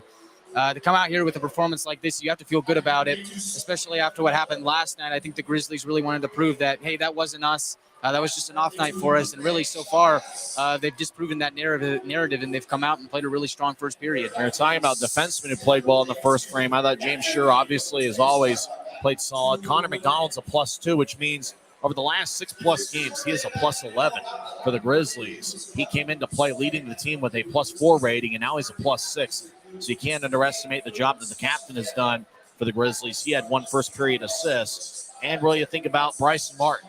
I thought he stepped up strong and had a pretty good first frame as well. Yeah, Tyson, I thought both of those guys had a really solid first period. Connor McDonald has played really well over the last couple of games, and he's really starting to take form, and rightfully so. I mean, he's the leader of this defense. He's the leader of this team, and so he seems to not only has elevated his play, but elevated the play around of those around him. And I also look at Victor Bartley, a guy with an assist in this game. He's also played really well here so far. So the Grizzlies seem to be firing on all cylinders at the right time, and it's really good to see. Bartley, like McDonald, is a +2 in the first period. And Jordan Martell, the Rooster, the 2 first-period assists, he is a +2 for the Grizzlies as well. So that's the second straight multiple-point game for Jordan Martell, who had 1 goal and 1 assist on his birthday yesterday, and he's already got 2 assists for the Grizzlies here this evening. Well, obviously a 3-0 lead, but there's still 40 minutes of hockey. There's still a lot of action to be left to be played. And the Allen Americans are one of the best offensive attacks in the league. So what do the Grizzlies need to do here in the next 20 minutes to keep this lead and head after the second period with a lead of, let's say, 2 or more? Well, Tyson, I think that the Grizzlies need to understand that no lead is safe in this league, and especially against the Allen Americans when you have 4 guys that it seems at any given moment can just pop off and score. So the Grizzlies need to continue their great defensive effort from the first period over into the remainder of the game. I think we're going to see Allen try and switch up their attack here in the final 40 minutes. They did that on Friday, and it worked really well for them. So the Grizzlies should expect that. But I think they've done a really good job of playing defense so far, but they're going to have to find a way to adapt with whatever Allen throws at them. That was the first period. How'd the first period go with you doing a little bit of play-by-play over there on the side? It was fun. It was a lot of fun. It's very fast. It's a very fast-moving game. It's very hard to stay caught up. I don't know how you do it. So hopefully I'll find form here soon. But it was a lot of fun, and it was great action here at the Maverick Center. It takes just a lot of practice and anticipation, a lot of stuff. But it's one of those things that it can be fun if it works out well, but the action just moves so fast that it's really hard sometimes to keep up with everything that's going on, especially with a team like Allen that moves the puck as quickly as they do, and with a team like Utah that really has the sort of speed that moves from end to end pretty quickly. Yeah, it's crazy. And the fact that, I mean, sometimes the puck will just bounce around and like ping pong around, and you're trying to say one thing, and then the next thing you know, it's over there, and 2 other things happen in between there, and you're like, oh boy, what do I do now? But it's been a very high-paced, very fast game, much like we saw against Rapid City. It's just 2 very fast teams doing battle against each other. And so far, the Grizzlies are winning that battle. It's the last game of Grizzlies Fight Cancer Weekend presented by Mountain Land Supply Company. Both teams have 1 win in this series, and we'll see what the Grizzlies do here in the second. Before you go, you think about Lucas Preek there in the first period. He's played in all 3 games this set. But he looks like he's sharp. Even when the Grizzlies turned the puck over there on a few occasions in the first period, he was there to back him up. Yeah, Tyson, he has been really sharp, and I think you got to give credit to the Grizzlies defense for making things a little easy for him here in the first period. This is his 3rd game of the series. He's played all of them. You got to think he's pretty tired here. It's Saturday night, and so the Grizzlies defense doing a really good job of easing the workload for Lucas Parikh, but when he's seen shots, he's been very sharp. Thanks for the time. We'll talk to you during the second intermission. Oh, thank you, Tyson. That's Guy Carenzo. When we come back in 1 minute, we will go over some scores from around the league. It's the Grizzlies 3, the Americans nothing. This is the Grizzlies Intermission Report presented by Rio Tinto Kennecott. If you're out driving and something happens to your car, truck, or even wheelchair, and you end up stuck at a rail crossing, it's going to be okay. Don't panic. Here's what you do. Get out if you can and look for this blue sign on the metal pole. Call the number on the blue sign, and when they answer, tell them the crossing number. The number is right here. This tells them the exact location of the crossing. This is the fastest way to get trains stopped before coming through the crossing. Look for the blue. It helps you. I live for my next goal. Whether it's another pick six or another step forward in life, I wouldn't be who I am without the drive to reach it. And I wouldn't be where I am without my team. Everyone on and off the field who supports me and believes in my dreams as much as I do. Whatever your goals are, surround yourself with people who are going to help you reach toward them. Like my friends at America First, and see where life takes you.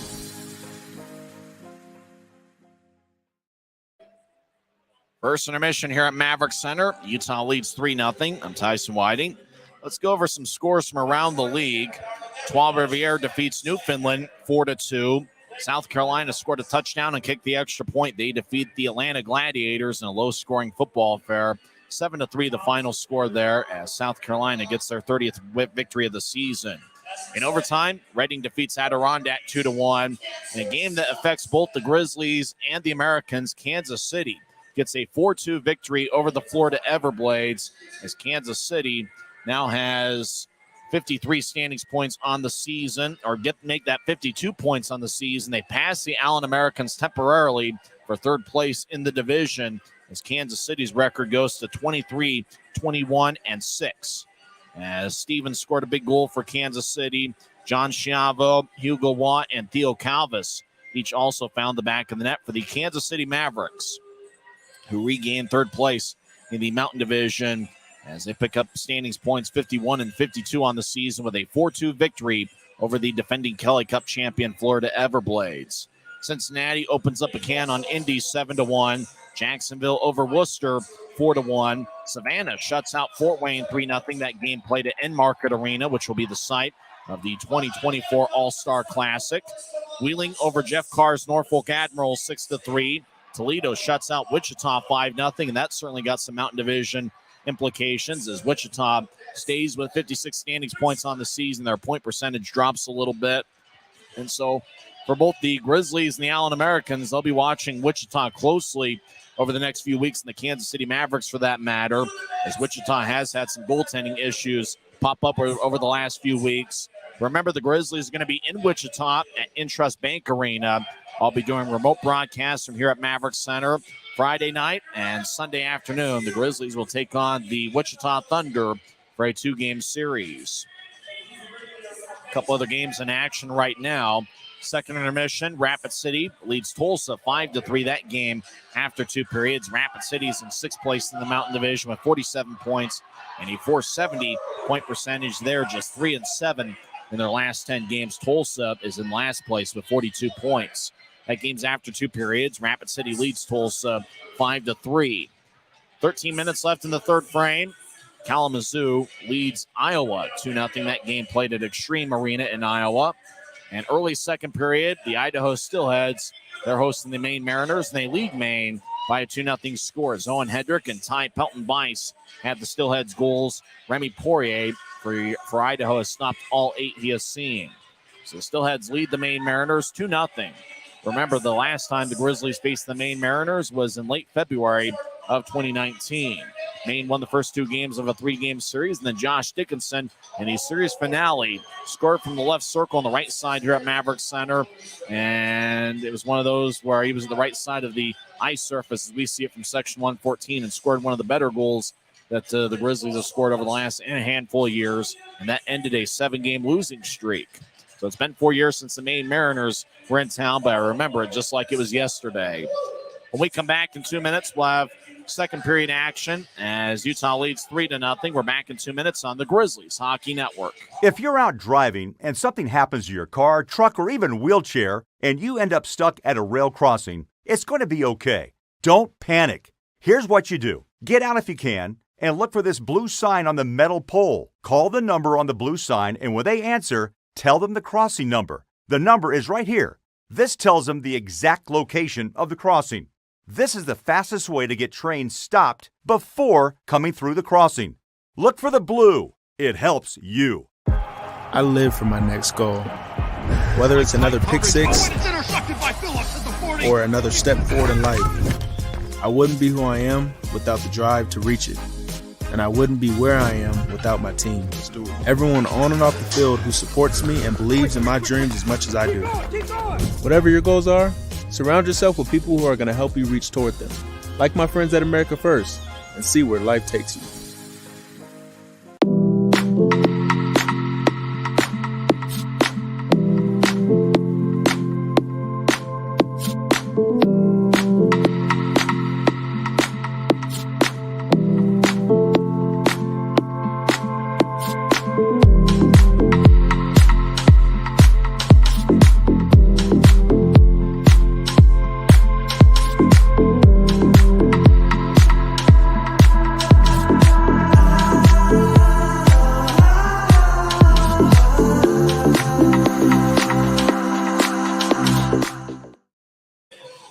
Here at Maverick Center, we're about set to start second period action as Utah leads Allen 3-0. Christian Simeone scored 5:01 into the contest, his second goal of the season. Martell and Bartley with the assists. Dakota Raby made it 2-0 as he scored 13-15 in. It's Raby's 10th of the year. He becomes the 6th different Grizzlies skater to score 10 or more goals this season. Martell and McDonald with the assists. Martell had 2 first-period assists, and it's his second straight multiple-point game. Vladislav Mikalchuk scored on the power play, 15:30 in. There was 9 seconds left on the power play when he scored his 5th of the year and 4th in a Grizzlies uniform. Bryson Martin and James Shearer with the assists. Allen is yet to go on the power play. Utah is 1 for 1 on the man advantage here tonight. Grizzlies won the battle of the faceoff circle 16-7.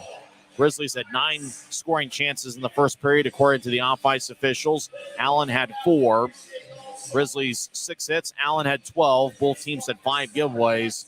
And the Grizzlies had some key giveaways in the first period, and Lucas Parikh bailed his teammates out. Parikh stopped all 10 shots he saw in the first period. Stephon Fournier is talking some real smack with Andrew Nilsson at center ice. Fournier is one of those guys, he'll mix it up from time to time, and he's got the size at 6'3" and 225 pounds. In fact, Fournier wasn't even supposed to be on the ice to start the second period. I'm convinced he just went out there to talk smack with Andrew Nilsson and Bryson Martin. Actually, it was Martin he was talking smack with and not Nilsson. Is Bryson Martin and Kyle Pouncey's the defensive pairing. Fitzpfizer and Penner are the starting forwards for this second period. Colton Hargrove will take the draw for Allen. He's got Kobe McCauley and Hank Crone out there along with Colton Sossaman and Chris Mallory. Luke Parasini's in net for Allen, and for Utah, it's Lucas Parikh. As 20 minutes on the scoreboard clock at Maverick Center. Draw won by the Grizzlies. It goes between the 2 defensemen up top as it goes all the way deep in the Grizzlies zone. Utah skating from left to right as we see it from high atop Section 114. Your mind's eye, see it on YouTube. As Kobe McCauley, right side neutral ice, dumps it in near the Allen bench as it rolls deep in the Grizzlies zone. As Pfizer gets hit, Mallory left point shot and is blocked in the left circle by Kyle Pouncey. Pouncey gets the puck across the center ice, drifts over to his right for Pfizer. He tried to move it to Penner. It bounced off the skate of McCauley. As Mallory, along the right goal line, feeds ahead to Hargrove, who bounces at center ice looking for Crum. Pass in front of him, and icing is called on the Americans. The puck bounced off the end boards and rolled towards Parikh. 39 seconds into the second period. Draw is going to come back towards Luke Parasini. He was very active in the first period. He saw 19 shots, stopping 16 of them. Good crowd here on a Saturday night. Very similar to the crowd that we saw last night as this is the third and final game of Grizzlies Fight Cancer Weekend presented by Mountain Land Supply Company. Jamison will take the draw against Hargrove. As the face-off won by Utah, Dakota Raby has got a point in 7 straight. High slot shot, saved by Parasini as it glanced off his stick and rolls towards the near side. Colby McCauley battles with Raby. Puck bounced off of Mallory as Mallory battles with Raby. Those guys battle in the Big Ten. Mallory with Penn State and Raby with Michigan. Mallory moves ahead to Hargrove across the center ice. Hargrove gains the line with speed, skates towards the left circle, feeds across to Crone. He couldn't get a one-timer off as Jamison cut in front of him. Now Crone right side shot, saved by Preek. Rebound out in front as it bounced off the stick of McCauley. Now to the left side, looking for Crone. He takes a shot, hits the side of the net on a pass from Mallory. Crone gets held up as a puck squirts towards the middle. Victor Bartley feeds it back to the near side. Now over to Bartley. Bartley at neutral ice, so bounce it off a stanchion. McCallcheck gets it, left wing over to Raby. Now to Jamison, who glides over to the left circle. He tried to center it out in front. It kicks off the skate of Colton Sossaman. Victor Bartley trips up Robidoux. It's going to be a penalty. Allen skates around the net. It's over to the left side as Grant Hebert loses his balance. He fell down on his own. This goes back to Sossaman at neutral ice. McDonald pushes Sossaman to try to get the whistle as Sossaman moved it ahead to Hebert. Hebert gains center ice, skates over to the right side. He's over in the circle, throws it behind his back. Now he feeds it out in front, picked off by McDonald as the whistle blows. 18:09 is left in the second. Tripping's going to be the call as Victor Bartley goes to the Rogers & Russell Legal Solutions holding cell. If you or someone you know been charged with a DUI, Rogers & Russell is Utah's DUI defense firm. Consequences for driving under the influence in Utah are serious, and you need great attorneys on your first line. Look for a letter in the mail from Rogers & Russell inviting you to schedule a free consultation. Don't throw away or disregard this letter. Call and get Utah's #1 DUI defense team, Rogers & Russell.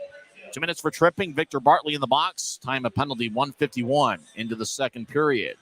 It looks like they're going to get the ice crew out here as the ice surface has been playing a little bit slow here at Maverick Center so far tonight. And so it seems like a lot of guys are fanning on shots, not really getting enough steam on their passes. And so here on a night like tonight, both teams have to be assertive with their passes.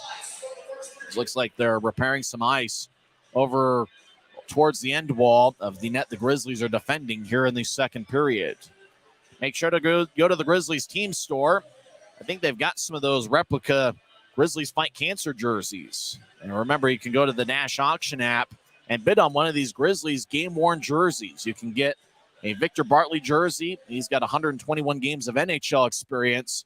You can get the red hot Dakota Raby. You can get Dylan Fitz, who's still looking for a point tonight. He's got a point in 6 straight games. Remember, it's the same jersey that Taran Pfizer scored 2 goals and 2 assists on Wednesday night in.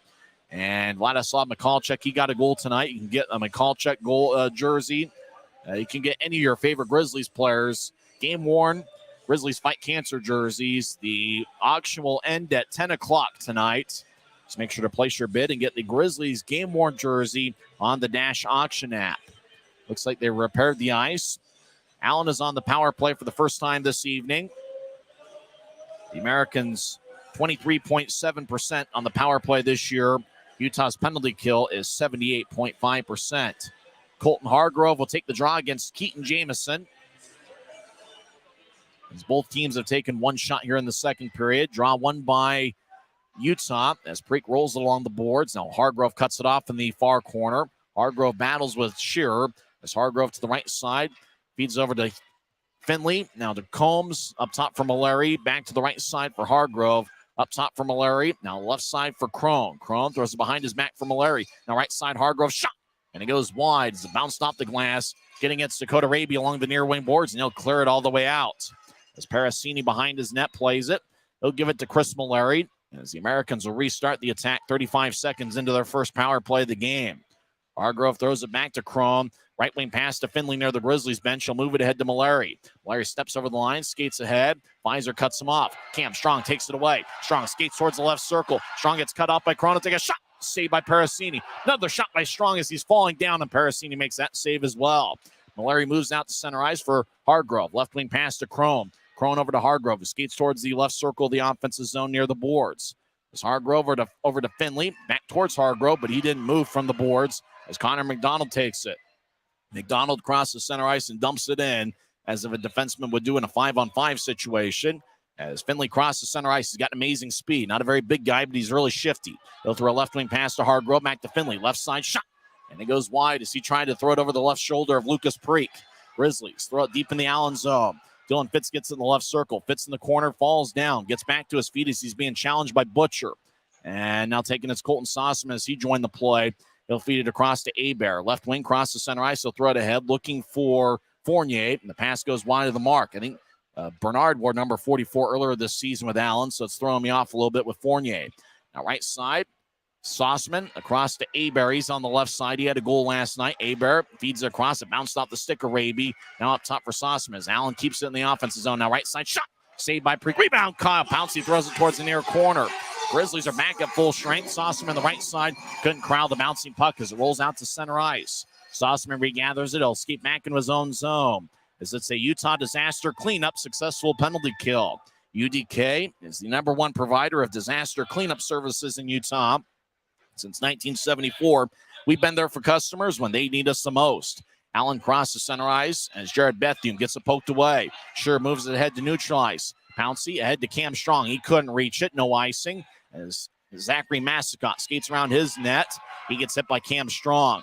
As Americans throw it to Bethune. It glanced off his stick and rolls into the Grizzlies zone as Nilsson across to Scher's got an A on his sweater. Over to Simeone. Christian's got a goal tonight. He skates around Preek's net. Now he stops, skates back to the far side, feeds it to Scheer. Now ahead to Martel. He's already got 2 assists tonight. Martel glides along the left wing. Now he gains the line and skates towards his right. Martel stops in the right point, feeds it towards Simeone in the corner, goes past him. Massicott gathers it. He skates around Allen's net. Now he'll dish it ahead to Bethune.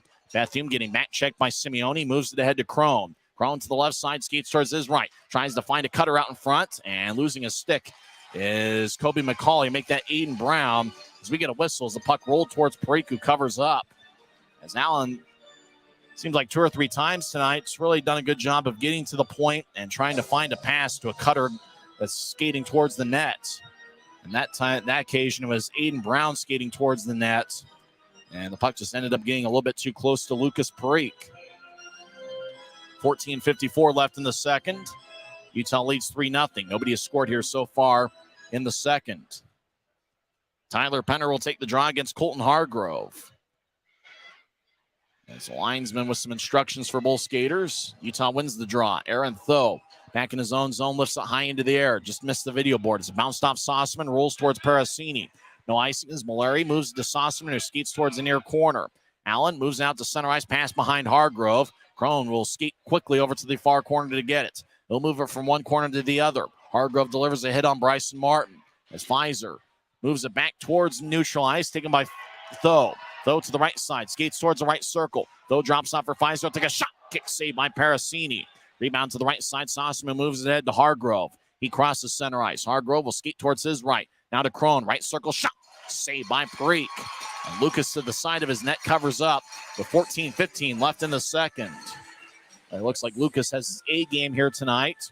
And it's not just that he's made the saves, but he's done a good job not allowing those rebounds, giving Allen potential second chances. That was one that kind of was a body save that kind of drifted out in front of him a little bit and kind of fell, and he was able to cover up to the side of his net. Lucas Preek, the former third-round pick of the LA Kings, has been solid for the Grizzlies here over the last handful of games. And you think about last night, it was a rough performance from him, but there's a lot of different factors that kind of contributed to that. And not all of it was Lucas's fault. In fact, maybe very few of it was actually his fault, as he's been solid tonight. And Allen wins the draw. They're over on the near side as the Americans in the offensive zone as Jack Combs vacates the corner, throws it back in there. As to the near side, Connor McDonald holds up Liam Finley. Gathering it is Keaton Jamison. Now ahead to Raby. Skates down the middle with speed. Now he skates over the line. Skates down the middle. Fires a shot that bounced off of Allen and rolls towards Parasini, who covers up with 13:50 left here in the second.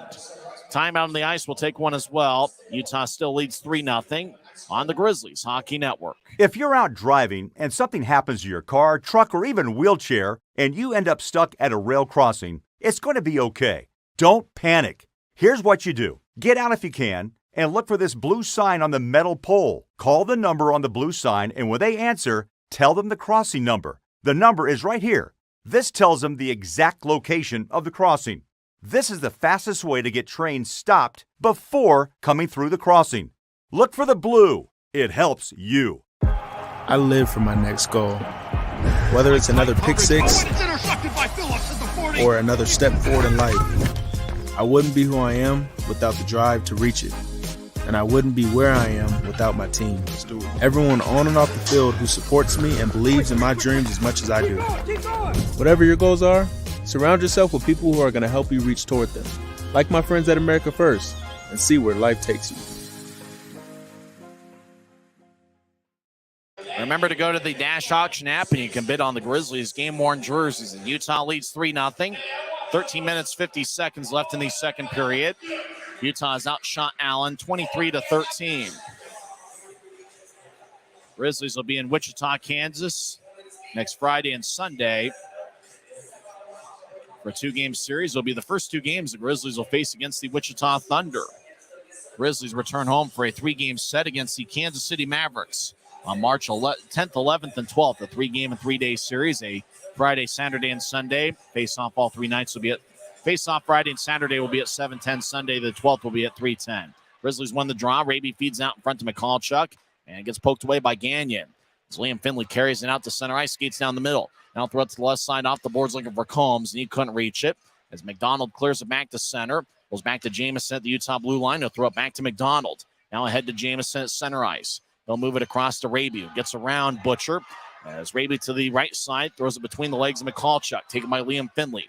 Finley, one-on-one, skates towards the right side. Finley, toe drag, gets the Butcher, backhand shot. Saved by Preek. What a stop by Lucas. As Allen got it to the right circle, Finley lifted it to Butcher out in front. And Butcher with a backhand shot, and Lucas Preek makes an amazing save as he's now saved all 14 here so far. Finley very patient with it, got it to Butcher. Butcher backhand shot as he was skating towards the goal line. Kind of a tough angle, but Lucas was able to gather it. Preek's got his A game here tonight. His backup is Brent Moran, who was signed by the Grizzlies just yesterday. Moran wearing number 50 this weekend. In future weeks, he'll wear number 36 off the draw. Fournier's shot saved by Preek. Rebound goes out to the side of the net as Robidoux skates around it. Fournier will bounce it to the right corner. Hits the referee. Simeone gathers the puck. Christian crosses center left wing. He'll gain the line, drop it out for Nilsson. One-timer, saved by Parasini. That was a blast by Nilsson as Simeone dropped it off near the blue line. And boy, Andrew looks at the video board. You talk about the velocity on that shot. That's got to be plus 90 miles an hour. That's got to be near 95 miles an hour. That's a Justin Verlander fastball type of blast from Andrew Nilsson. Parasini was able to make the save. One of those, if you're the Allen goaltender or any goaltender for that matter, you don't even see those type of shots. You just hope it corrals you. And somehow he did. Off the draw, left wing shot saved by Parasini. Now right side, Grizzlies with a second chance. Strong gets his shot blocked by Hebert. Now high slot, Grizzlies take a righty shot saved by Parasini. As Jordan Martell held on to the puck for about 3 seconds looking for a shooting angle. There's a lot of traffic out in front, but Parasini was able to gather it cleanly and holds on with 12:47 left in the second. Very patient approach by Martell. You're talking about guys that every now and then put together a game that turns out, kind of looks like the best player on the ice. Jordan Martell has those games where he looks like the best player on the ice. And tonight kind of looks like one of those games. Penner will take the draw, the Grizzlies Iron Man. Dylan Fitz also been an Iron Man for the Grizzlies over the last year. As Allen wins the draw, Mallory throws it to Hank Crone, who dumps it in. Preek behind his net, feeds it to the far side. It bounced off of Martin's stick, rolls towards the far circle. Penner gets it. He'll bounce it off the far boards. This goes back to Sauceman, who will lift it across to Hargrove. It glanced off his stick. Hargrove collides with Pouncey at center ice. Hargrove goes down. Fans serenade Hargrove as Sauceman near center ice fires towards Preek. Lucas gloves it ankle high as the whistle blows before he could get rid of it. Draw's going to be in the Grizzlies zone. 12 minutes, 20 seconds left in the second. Utah leads 3-0 as they got first period goals from Christian Simeone, Dakota Raby, and Vladislav Mikalchuk. Draw's going to be in the far circle. Tyler Penner will stare down Colton Hargrove. Draw won by Penner and the Grizzlies as Pouncey throws to Fitz. They make that Pfizer. Pfizer at neutral ice moves it ahead to Fitz. Fitz 2-on-2. Throws it over to the left side for Penner. One-timer. And he fanned on it a little bit as it bounced off the end boards. Penner bounced off the boards himself and gets back to his feet. Allen clears it out to center as Pouncey moves it ahead. And the puck rolls behind Allen's net. Parasini cuts it off. He'll grind it towards the near boards. It goes past Dylan Fitz onto Hargrove. He feeds a right wing pass to Sossaman. Sossaman gains the line, skates towards the right circle, drops off for McCauley. He'll skate towards his left. Now nudge it towards the net. It gets poked away by Bartley as Bartley skates towards the far corner to get it. And they'll throw it to center ice. It bounced off an Allen stick.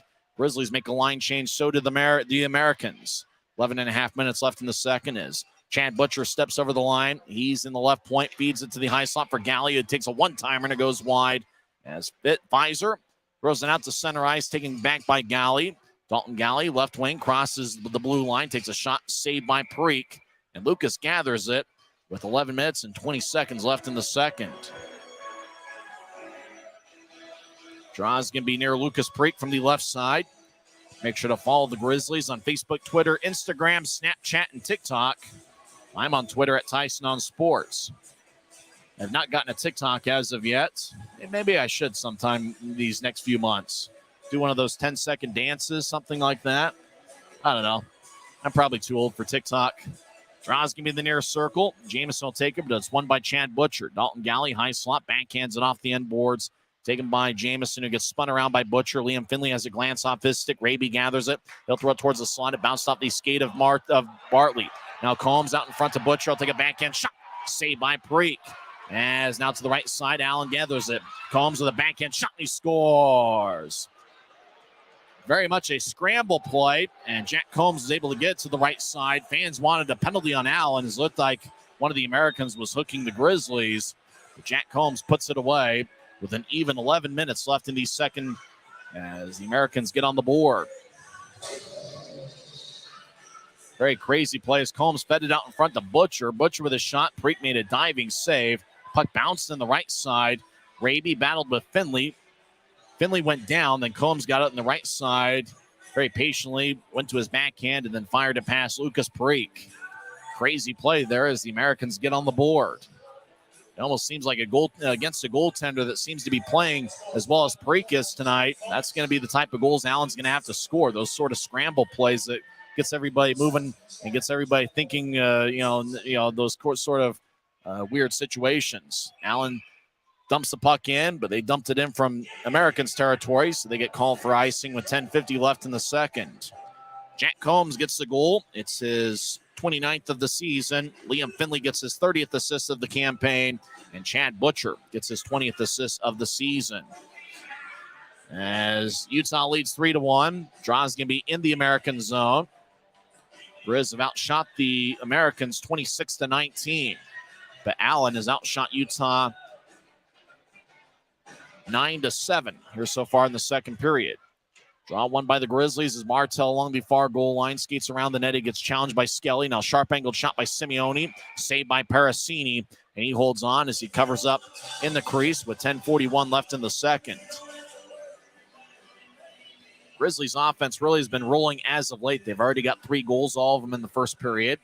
Utah in their last 7+ games have scored 35 goals. Taryn Pfizer and Cameron Wright each has 6 goals in the Grizzlies' last 7 games.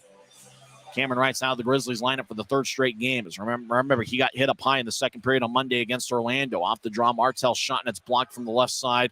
Cam Strong gets it in the corner as he gets knocked down. Massacott in the area. Strong back to his feet. He gets pushed by Massacott again and gets divorced from the puck. Abear moves it ahead. Puck bounces over the stick of Bethune. It rolls towards the Utah blue line. Nilsson gathers it, and he'll throw it off of Hank Chrome. Let's make that Grant Abear. Abear will skate to the right side.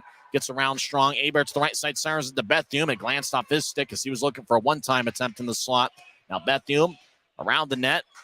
Being shadowed by Shearer. Bethune to the right side. Throws to Abear. Abear to the right side. Feeds it up top for Mallory. Mallory left side. Centers it. Sossaman shot. Saved by Preek. And Lucas holds on with 9:55 left in the second. As we're now halfway through the scheduled 60-minute affair. Utah allows 35.2 shots per game, and Allen allows 34.7. So it's really no surprise to see a high shot count in the first half of play. Grizzlies with 26 shots through 30 minutes of competition, and Allen has taken 20. Draws give me the right circles. Allen kind of has the Grizzlies on their heels a little bit. Utah wins the draw as they lift it out to center ice. Bouncing puck. Fitz gathers it in the right side. Skates towards the circle, being challenged by Mallory. Right wing shot saved by Parasini. Now left side throw with a shot, and it's blocked by Hargrove. And now we get a whistle. An American goes down. Tripping's going to be the call. Bryson Martin doesn't agree with it. As Chris Mallory skates towards the penalty box. But Martin started arguing. Tripping's a call. But it doesn't look like the penalty is going to be on Martin. It's going to be Tyler Penner. Penner goes to the box, 2 minutes for tripping. And Allen gets a power play with 9:40 left in the second. So even though the Grizzlies are up 3-1, it feels like Allen has Utah on their heels a little bit. And Penner, boy, that's one of those, seeing the replay, that's a tough call.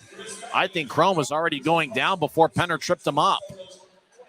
But Tyler Penner gets 2 minutes for tripping, 10:20 into the contest. Draw won by the Americans as Finley gets over to Mallory. High slot, now left wing to Chrome. Near goal line for Combs, back to Chrome. Up top for Mallory. He'll drift it to the left side for Chrome. Chrome skates towards his right. Now across to Hargrove. He's all on the right side. He'll take a shot and he scores. As Colton Hargrove gets his 30th of the year as he went top shelf on Lucas Parikh. It's the 5th power play goal by the Americans in this series. And they've cut into the Utah lead some more. Grizzlies still lead, but it's a 3-2 game. As Hargrove high-fives everybody on the Allen bench. That's a tough one considering that Chrome looked like he was going down and it might not have necessarily been aided by the stick of Tyler Penner. Hargrove to the right side all alone. And boy, it wasn't really much the accuracy or the velocity on it. Hargrove just quickly got rid of the puck. In fact, I think he shot it before Parikh was expecting him to shoot it. Hargrove with the goal, Mallory and Hank Chrome with the assist. Time of goal, 10:35 into the second period. Robidoux dumps it in from center ice. The Americans in the offensive zone again. Fournier across to Hebert on the right side. Now back to Robidoux. He's near the corner behind the net for Fournier. Fournier fakes towards the near side, skates back towards the right. Now up top for Gagnon, who fires towards the net. Righty shot saved by Parikh, who bounced off the boards. Actually, it bounced off the boards, and then Parikh threw it to the left side. Wrap around, Fournier shot saved by Parikh. And Lucas holds on with 8 minutes, 58 seconds left in the second. Gagnon shot from the right side, action went wide off the boards, and then Parikh threw it back towards the end wall. Fournier with a wraparound, and then Parikh made the save. As Allen is up to 22 shots on goal. As really with Allen, the thing that makes him so dangerous is they've got 3 really good forward lines. And picking up Stefan Fournier, who I believe was playing in Europe. He wasn't actually playing with Wichita, but Wichita traded his ECHL rights to Allen, which had to be tough for them considering how long Fournier had played with Wichita and the fact that Allen is a division rival of the Wichita Thunder. Draw in the left circle is won by Allen. Robidoux fires a shot saved by Parikh. The shot was taken from the left side just outside, just after the draw. And we'll do the faceoff over again in the left side. As Allen is now up to 23 shots, with 13 of them taken here in the second period. So 3 unanswered by the Grizzlies in the first period. Allen with 2 unanswered here so far in the second. As Grant Hebert will take the draw. Keaton Jamison is kicked out of the circle. Vladislav Mikhalchuk, who picked up a goal in the first period, will take the draw for the Grizz. Utah still leads 3-2, but Allen has Utah on its heels. Utah wins the draw as Allen over to the right point after Nielsen glided along the boards. Puck bounces in the near side. Nielsen tries to gather it. He gets held up by Robidoux as the puck kind of knuckled on Nielsen. Now Allen gets it. Fournier around the net centers it, but Hebert wasn't home. Hebert to the right side regathers the puck. As he's in the right point, he'll fire towards the net and it goes wide. Now near side, Galley with a shot. Stick saved by Parikh. Now Mikhalchuk gets it towards Jamison. Back to Mikhalchuk. He'll cross center ice and he gets blasted by Ryan Gagnon. As Allen seems to be beating Utah to the punch here so far in the second period. 8:16 and counting left in the second. Allen is down by 1 as Gagnon feeds it to the far side for Crone. Crone's got great speed. He crosses center ice. Skates down the middle. Gets around Crone. Fitz will take a shot and he scores. What an amazing move by Hank Crone, who just skated down the middle and went coast to coast. And just like that, it's a brand new hockey game. Grizzlies 3 unanswered in the first period, and Allen with 3 unanswered in the second, and Hank Crone with what's got to be the league play of the week. As he scores his 31st of the season, got around Pouncey, split the double team, got to Parikh, and then just lifted the puck somehow over the right shoulder of Lucas Parikh. Tommy Daniels on the other side of Section 114, the Allen broadcaster, who's called over 1,000 pro games, has to be going nuts on the other side. What a move by Hank Crone. He scores 11:55 into the second, and Grizzlies fans are stunned. Gagnon gets an assist as the Americans have the Grizzlies on their heels big time. It's a brand new game. Mascot at neutralized will feed it across. As the Americans throw it back to Mascot. He's in Allen territory. He gains center ice, throws it ahead to Hargrove on the left. Back to Crone, who skates towards the left corner. Crone with a sharp-angled shot, and it goes wide. As Skelly around the net, Hargrove back towards the left side, gets it over to Crone. Crone feeds it to the left side for Mascot. He'll get it to Hargrove. He's in the left corner. Back to Mascot. Shot saved by Parikh. Rebound goes out to Utah.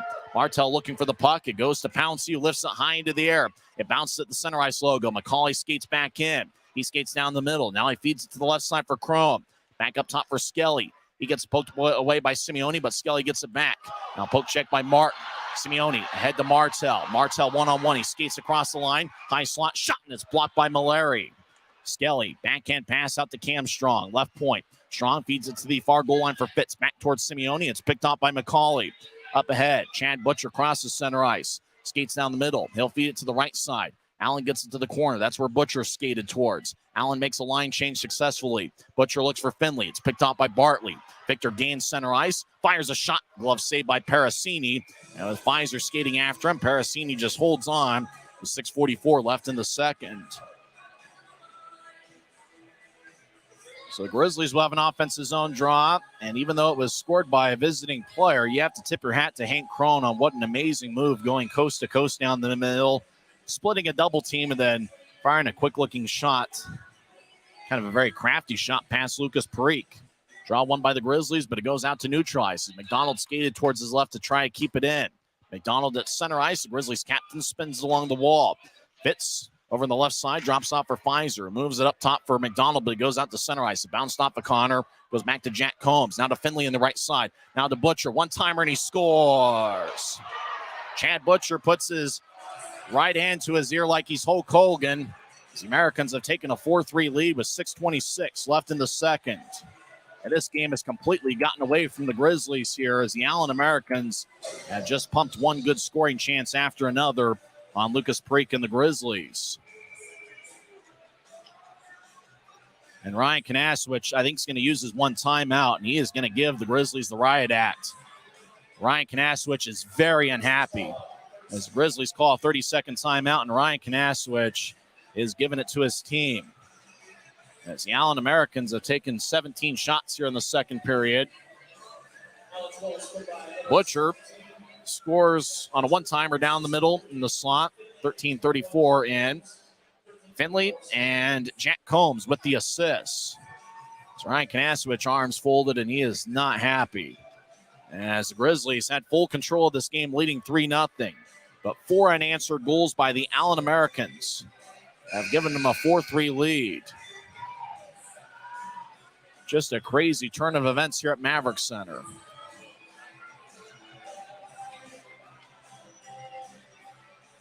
Jack Combs, Colton Hargrove, Hank Crone, and Chad Butcher have the second period goals for the Americans. Allen wins the draw. Neutralized. Dalton Galley dumps it in. It's gloved by Nilsson. Dropped. He'll feed it out. Bethune picks it off from the left point. As Hebert looked to center, it glanced off the stick of Shearer. Now Nilsson gathers it. Grizzlies playing with the renewed spirit. Nilsson up ahead to McCallcheck. Pass didn't connect. McCallcheck gets it back. He skates towards the right circle. As McCallcheck looks to center it, it glanced off an American and rolls towards Hebert. Hebert crosses center ice. Left wing gets to Aiden Brown. Trying to get it back to Hebert, and he does. Hebert left side centers it towards Bethune. Puck flips high into the air. It's gloved in the high slot and dropped by Aiden Brown. He'll skate towards the near corner as Brown collides with Jamison. Aiden Brown around the net, chases after it. Shearer gets held up. Shearer loses a stick. He wants a penalty, and it looks like one's going to be called. As Aiden Brown was battling with James Shearer, and it looks like Aiden Brown's going to get called. 2 minutes for slashing. 5:37 left in the second. Grizzlies looking to tie things up as Allen has scored 4 unanswered here in the second period. They lead Utah 4-3. We're back in 1 minute on the Grizzlies Hockey Network. If you're out driving and something happens to your car, truck, or even wheelchair, and you end up stuck at a rail crossing, it's going to be okay. Don't panic. Here's what you do. Get out if you can and look for this blue sign on the metal pole. Call the number on the blue sign, and when they answer, tell them the crossing number. The number is right here. This tells them the exact location of the crossing. This is the fastest way to get trains stopped before coming through the crossing. Look for the blue. It helps you. I live for my next goal. Whether it's another pick six or another step forward in life, I wouldn't be who I am without the drive to reach it. And I wouldn't be where I am without my team. Everyone on and off the field who supports me and believes in my dreams as much as I do. Whatever your goals are, surround yourself with people who are going to help you reach toward them. Like my friends at America First, and see where life takes you. Utah's on a power play after Aiden Brown gets called 2 minutes for slashing. Time a penalty 14-23 into the second period. Allen leads 4-3 as Grizz look to tie things up. Utah is 1 for 2 on the power play so far as Allen wins the draw, spin it around the boards, cut off by Raby in the left point. He'll skate towards the circle. Now Martell feeds it across off the boards for Pfizer. He's in the right point. He'll get to the right goal line for Jamison. Back up top for Raby. Now to Nelson, who fakes a one-timer, throws to Pfizer on the right side. Pfizer to the near goal line for Jamison. Backhand shot saved by Parasini. Now left side, Raby gets it back across to Pfizer. Pfizer with the right wing shot saved by Parasini. His helmet comes popped off, and Parasini's holding his head as Pfizer fired a shot from the right wing, hit Parasini in the head. And the helmet came popping off as it fell to the ice. And Parasini will check his helmet to see if it's back in one piece. Parasini puts his helmet back on. 5:11 is left in the second. 1:34 is left in the Utah power play. Grizz did a really good job working the puck around as Raby got it to Pfizer on the right side. Pfizer scored many goals this season in that situation.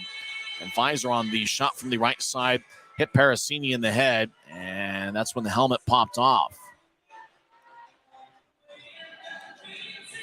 So Draws give me the right circle. Jamison will take it. He's got Pfizer to his left and Martell to his right. Up top is Raby and Nilsson. Watch out for Pfizer, who leads the club with 7 power play goals this season. Nilsson over to Raby. Utah won the faceoff. Back to Pfizer on the right side. Pfizer, right point, skates towards the corner. As now Pfizer surveys. Right side, sharp angled shot hits the side of the net. Pfizer gets it back. He'll throw it up top for Raby. Left side now across to Nilsson. Nilsson the right near the boards. Feeds it to the near goal line for Jamison. Jamison over to the corner for Pfizer. Back towards Jamison. And not enough steam on it. Colton Sossaman gets it. And he'll lift it over the head of Andrew Nilsson as it goes into the Grizzlies zone. Nilsson chases after it. Allen sneaks in a line change. Halfway through Utah's power play. 4 minutes, 35 seconds and counting left in the second. Allen leads 4-3. As Nilsson throws to the right side for Jamison. He gains center ice. Left wing pass to Raby. Raby steps over the line. Drops it off for Martell. Martell towards the far corner. Gets it up top for Nilsson. Nilsson glides to Pfizer on the right side as he gets the puck. As Terran surveys, he'll throw it to the near goal line for Raby. Skates along the goal line. Now towards the crease. Now Jamison down the middle. Takes a shot. And it goes wide as he tried to go stick side on Parasini. Left point. Nilsson across to Pfizer. Pfizer right side shot. Glove saved by Parasini. And Pfizer bounces his stick off the near boards as he'll skate off the ice as both teams make a line change. 4:03 left in the second. 26 seconds left in the Grizzlies power play. Draws going to be in the right circle as Dylan Fitz will enter the ice. He's got a point in 6 straight. He's actually got 11 points in his last 6 games. Cam Strong will take the draw. McCallchuck in the left wing. Up top is Shearer and Martin. Shearer's on the left side, Martin on the right. Charge. 26 seconds left in the power play. Draw won by Allen as Robidoux tried to carry it out of the zone, lost it. Now another American gets it. Massacott clears it out. Break to the side of his net, gets it to Bryson Martin. Less than 4 minutes left in the second. Martin will skeet down the middle. He surveys. Martin carries it. Now throws the center ice for Strong. Strong at the center ice logo. Gets it poked away by Massacott. Taking its Bethune, who clears it. As Preek to the near corner gathers the puck. He'll fire it around his net. As Allen's back at full strength, Aiden Brown will skeet towards the penalty, towards the bench. As Martin will get it ahead to Strong. Blue line to blue line pass. As Strong steps over the line. Stops on the left point. He's very shifty. They'll throw it to the left corner. Bounces off a sheer stick. Throws out to Hargrove. 2-on-1. Chrome skates towards the right side. Now down the middle. He gets cut off, and the puck glides towards Parikh. Great defensive play by Bryson Martin. Looked like a 2-on-1. Crone couldn't get around Bryson Martin. And Crone got pushed towards the left corner. And Martin did a good job there as the puck glided towards Parikh, who covered up. Both teams make a line change, and Grizzlies fans here are stunned. As Allen really has played an outstanding second period. It seems like Allen has played as well in the second period as the Grizzlies played in the first. Maybe even a little bit more. Hargrove will take the draw against Tyler Penner here in the rubber match of this three-game series. Utah won 5-3 on Wednesday. Allen won 8-5 last night. Grizzlies win the draw. Connor McDonald will lift it all the way deep in the Allen zone. Gathered by Dalton Galley as Ryan Gagnon spins along the far boards. Cuts off by Bartley. Bartley gets in the left side. He loses it as Galley skates around his net. As Galley dishes out to center ice for Crone. Hank Crone with great speed. Skates towards the left circle. He'll drop it off for McCauley. He'll take a lefty shot. Saved by Parikh. And Lucas holds on with 2:51 left in the second. Crone, a very unselfish player, even though he's got 30 goals this season. Looked to pass there as he dropped it off for Colby McCauley in the left. And McCauley with a good shot there, but Parikh was able to make a body save. Draws give me in the left circle. Second intermission, we'll talk with Guy Krenz and get his perspective on what he saw here in the second period. As the Americans are up to 18 shots here in the second frame, Grizzlies have taken 13. Hebert will take the face-off against Tyler Penner. This game's been run and gun throughout. And the linesman Tyler Keston says, let's do that over again. Last game of the homestand. The Grizzlies will take on the Wichita Thunder next week over in Intrust Bank Arena. Next game will be on Friday night. Coverage will begin at 5:45. Face-off about 6:05 in the Mountain Time Zone. Draw one by Allen as they throw it up top for Chris Mallory. He'll take a lefty shot. Redirected, and Parikh makes a save. As Mallory took the shot, Fournier was out in front trying to redirect it. It bounced off of Fournier, but Parikh was able to gather it. Despite allowing the 4 goals in the second period, it saves like that where Lucas Parikh has been on point. Draw taken by Grant Hebert against Penner in the near circle. Draw one by the Grizzlies. Utah skates from left to right here in the second period as Dylan Fitz will throw it out to center ice. Penner chasing after it. No icing as Grant Hebert will bounce it off the far boards. The Americans will dish it ahead. Taken by Pfizer. He's in the Allen zone. He'll skate towards his right high slot shot, and it's blocked by Hebert. As Mallory towards the near side feeds it to Aiden Brown. Brown will bounce it off of Fitz. Brown gets it back. Pfizer battles with him. Now ahead as Grant Hebert drops off for the right side to Fournier. Back to Hebert. Shot. Kick save by Parikh. What a stop by Lucas. As we get a whistle, there's a couple sticks laying on the ice. I imagine there's a penalty. Boy, what great passing by Allen. What a very skilled play, but Parikh was able to make a save to the right side. Hebert tried to find Fournier. We get a slash, and it's going to be Aaron Tho's really arguing his case. The linesman tells Tho, no, don't argue anymore. Go to the box. So Aaron Tho gets 2 minutes for slashing. He wants to see a replay on the video board because Tho can't believe it. Tho refuses to go to the box. Now he's going to step into the Rogers and Russell Legal Solutions holding cell. Tho will check it out as Fournier found Hebert out in front of the net. Parikh made a nice kick save, and off the screen, as they show on the video board, is when Tho committed the slashing penalty, 17:44 into the second period. Draw one by Allen. As it's over in the corner, as the Americans, Hank Crone throws it up top for Mallory, but it's cut off by Pfizer. And the puck bounces off of McDonald's skate and rolls into the Allen zone. As it's taken by Mallory, who skates towards the far corner of his own end. Back to Liam Finley. Across towards Parasini, who will nudge it towards the near side for Mallory. Mallory now on the left gains neutralized, so dropping off for Combs near the boards. Over to Finley, who skates down the middle. Finley with good speed, skates towards the right side. Finley's being shadowed by Pfizer. Finley feeds it towards the right circle, poked away by McDonald, who glides it over to Bartley, who clears it out. 1:25 and counting left in the Allen power play. As there's 1:36 and counting left in the second period, as Allen leads 4-3. Mallory gains center ice, and he'll veer off to the left. He'll step over the blue line and throw it to the corner. Mallory gets it back. They'll feed it around the wall. Finley cuts it off on the right point. Finley skates towards the right circle, gets it back to Hargrove. Now to the far goal line for Combs. Combs up top for Crone, who skates towards his left. Crone now on the left side, just outside the circle. Crone skates into the circle, drops it back up top for Mallory.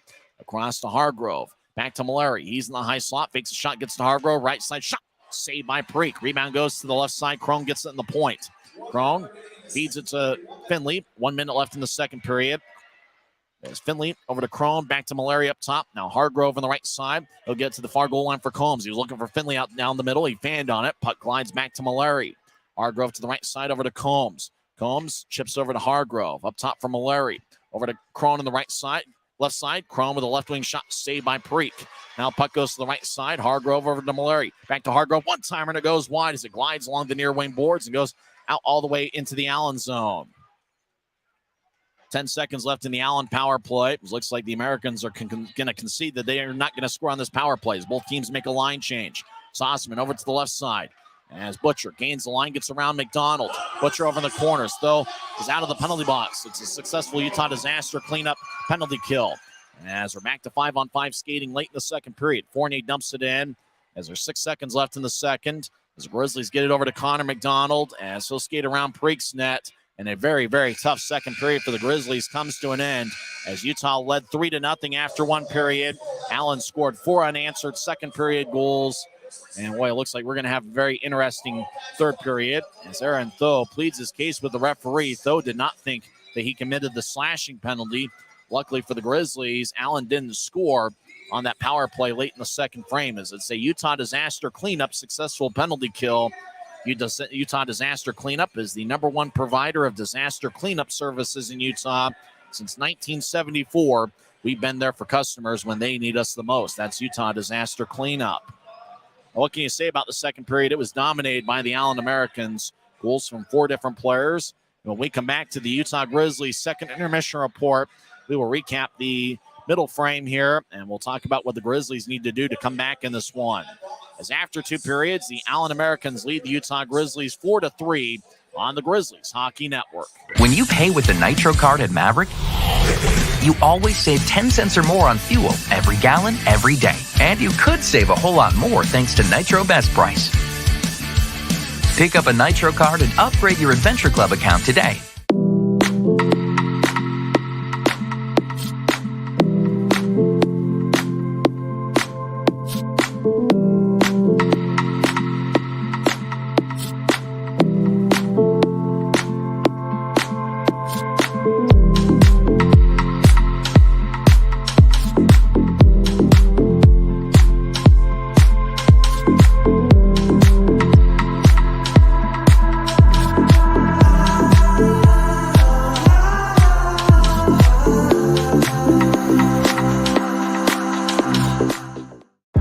I live for my next goal.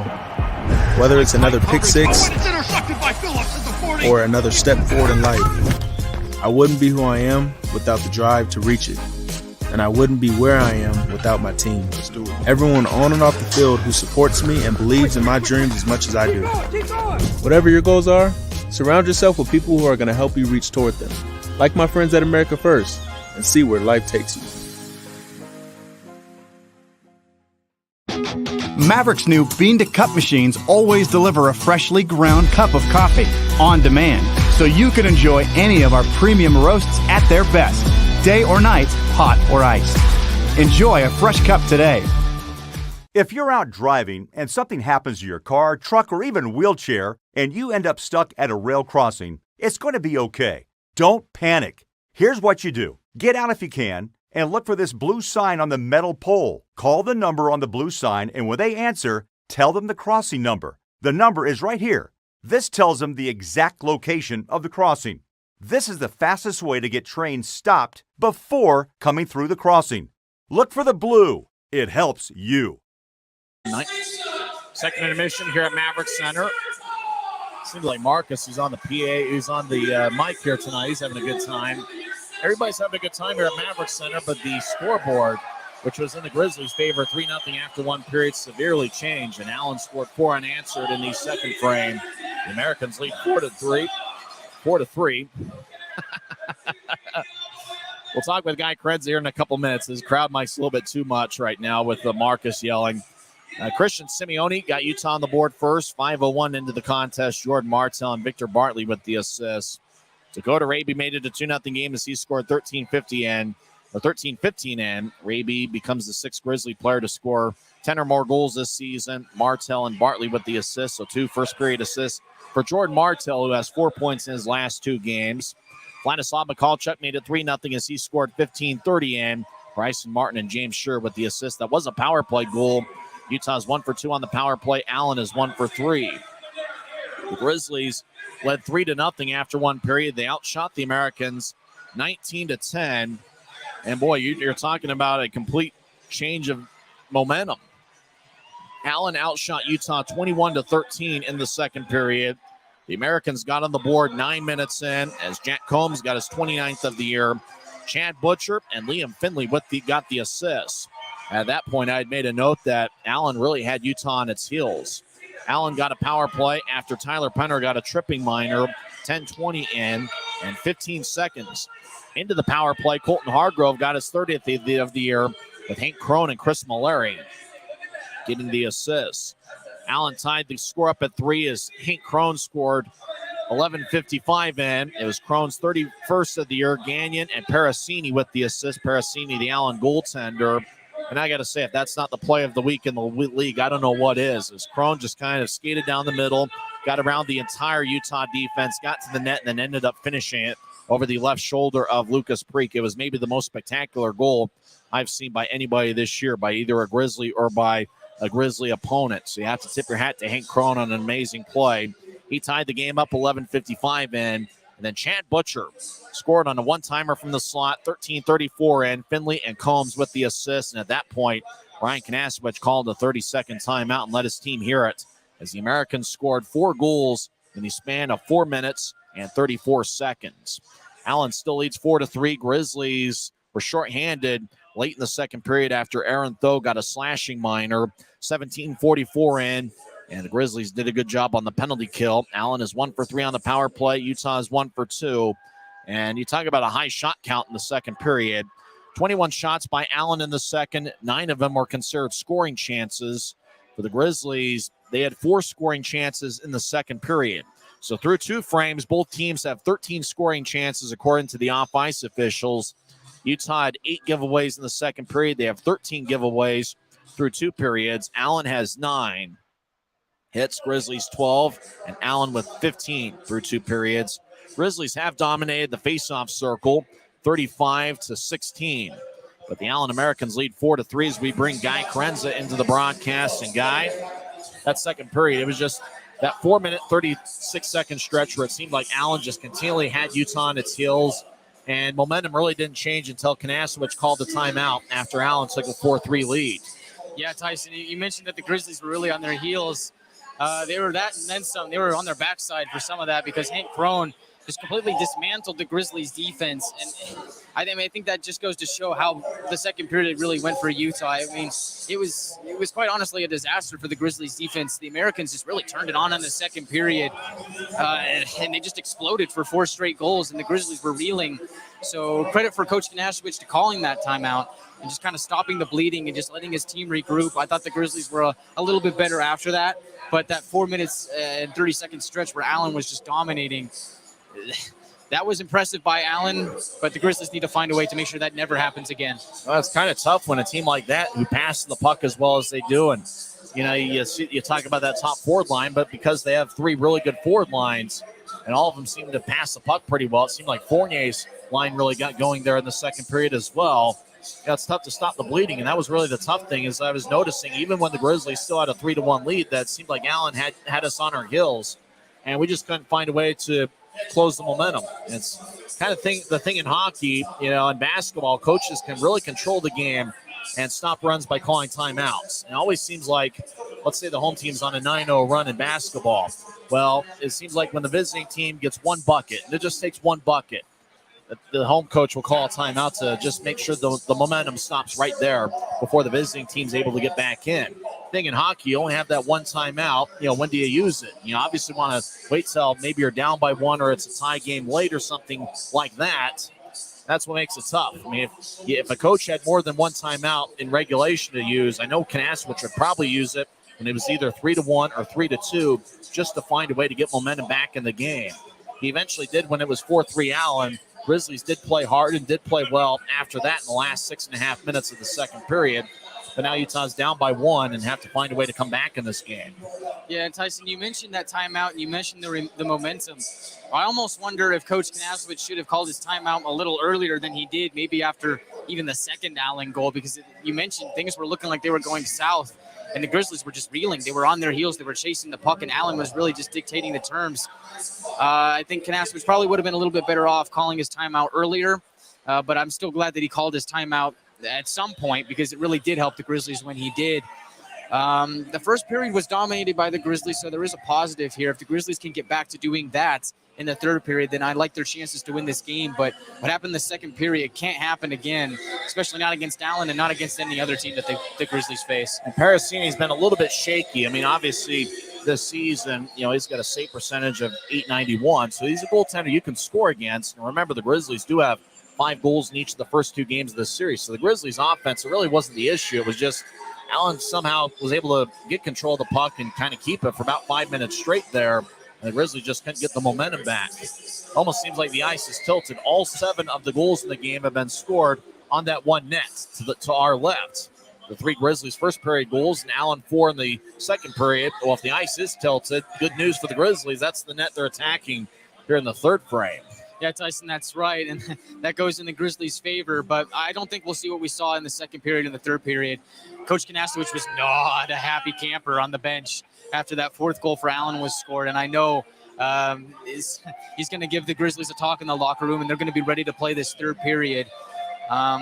This is a team that the Grizzlies are better than this. I think that just Allen just had their way in the second period, and the Grizzlies need to find a way to stop Allen's weapons. And the problem is they've got so many of them. They're really good at spreading the ice. Their puck movement is fantastic. Allen was a lot slower in the first period than they were in the second period. It's that speed and on the off the puck movement that Allen does so well that has really just been giving the Grizzlies defense fits. They need to find a way to combat that. Just lock onto a man, maybe kind of like in football, play man coverage and just go man to man on some of Allen's best weapons. It's been tough for the Grizzlies so far, but there's still 20 minutes to fix it. That's a big game in the standings. If Allen gets a regulation win, or really a win of any kind, they get 2 standings points, and they retake third place as Kansas City got a victory over Florida tonight. 4-2 is the final score there. So Kansas City, as we sit right now, has 52 standings points, and they're in third place. An Allen victory means that they leapfrog Kansas City again, and Allen would have 53 points. They have 51 right now.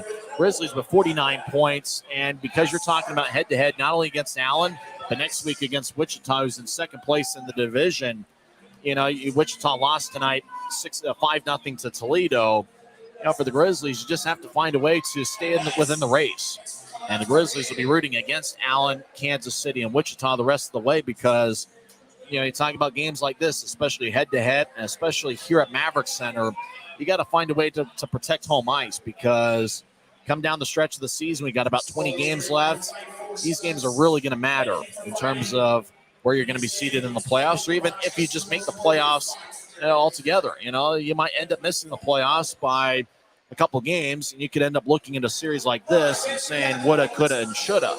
For the Grizzlies, they got 20 minutes and maybe 20 minutes and then some to be able to take care of business here on home ice. Yeah, Tyson, that's exactly right. And you think about this game, and you talk about the Grizzlies potentially down the stretch wanting Allen to lose, Kansas City to lose, Wichita to lose so they can sneak into that final playoff spot.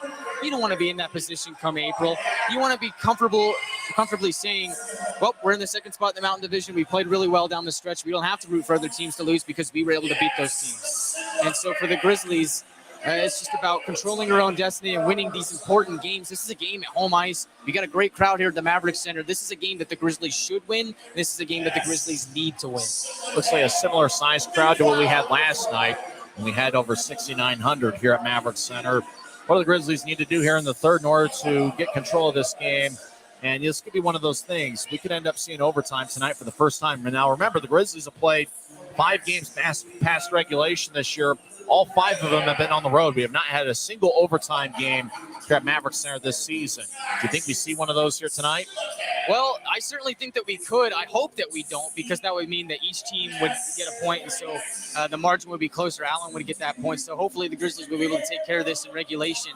But I think for the key in the Grizzlies in the third period is to just slow down, simplify the game. Don't overthink things. We're seeing a little bit of turnovers here and there from the Grizzlies, a little bit of disruptive work by Allen. Just slow down, let the game come to you, and find a way to keep your head up and know where Allen's weapons are at all times. Because whenever the Grizzlies have just blinked for a second, the Allen Americans have found their way. So Grizzlies need to come back and play their style of game. That's Guy Krenzel. We'll talk with him during the post-game report. Guy, thanks for the time. Thank you, Tyson. That's Guy Krenzel. When we come back, we'll have third period action. Allen leads Utah 4-3. We're back in 2 minutes on the Grizzlies Hockey Network. When you pay with the Nitro card at Maverick, you always save 10 cents or more on fuel every gallon, every day. And you could save a whole lot more thanks to Nitro Best Price. Pick up a Nitro card and upgrade your Adventure Club account today.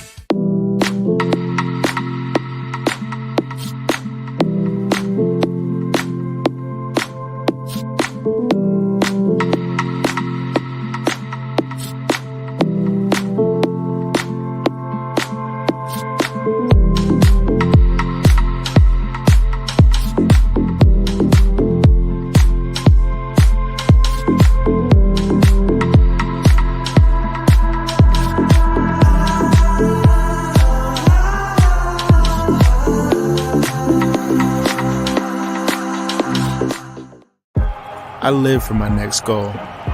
Whether it's another pick six or another step forward in life, I wouldn't be who I am without the drive to reach it. And I wouldn't be where I am without my team. Everyone on and off the field who supports me and believes in my dreams as much as I do. Whatever your goals are, surround yourself with people who are going to help you reach toward them. Like my friends at America First, and see where life takes you. Maverick's new bean-to-cup machines always deliver a freshly ground cup of coffee on demand, so you can enjoy any of our premium roasts at their best, day or night, hot or iced. Enjoy a fresh cup today.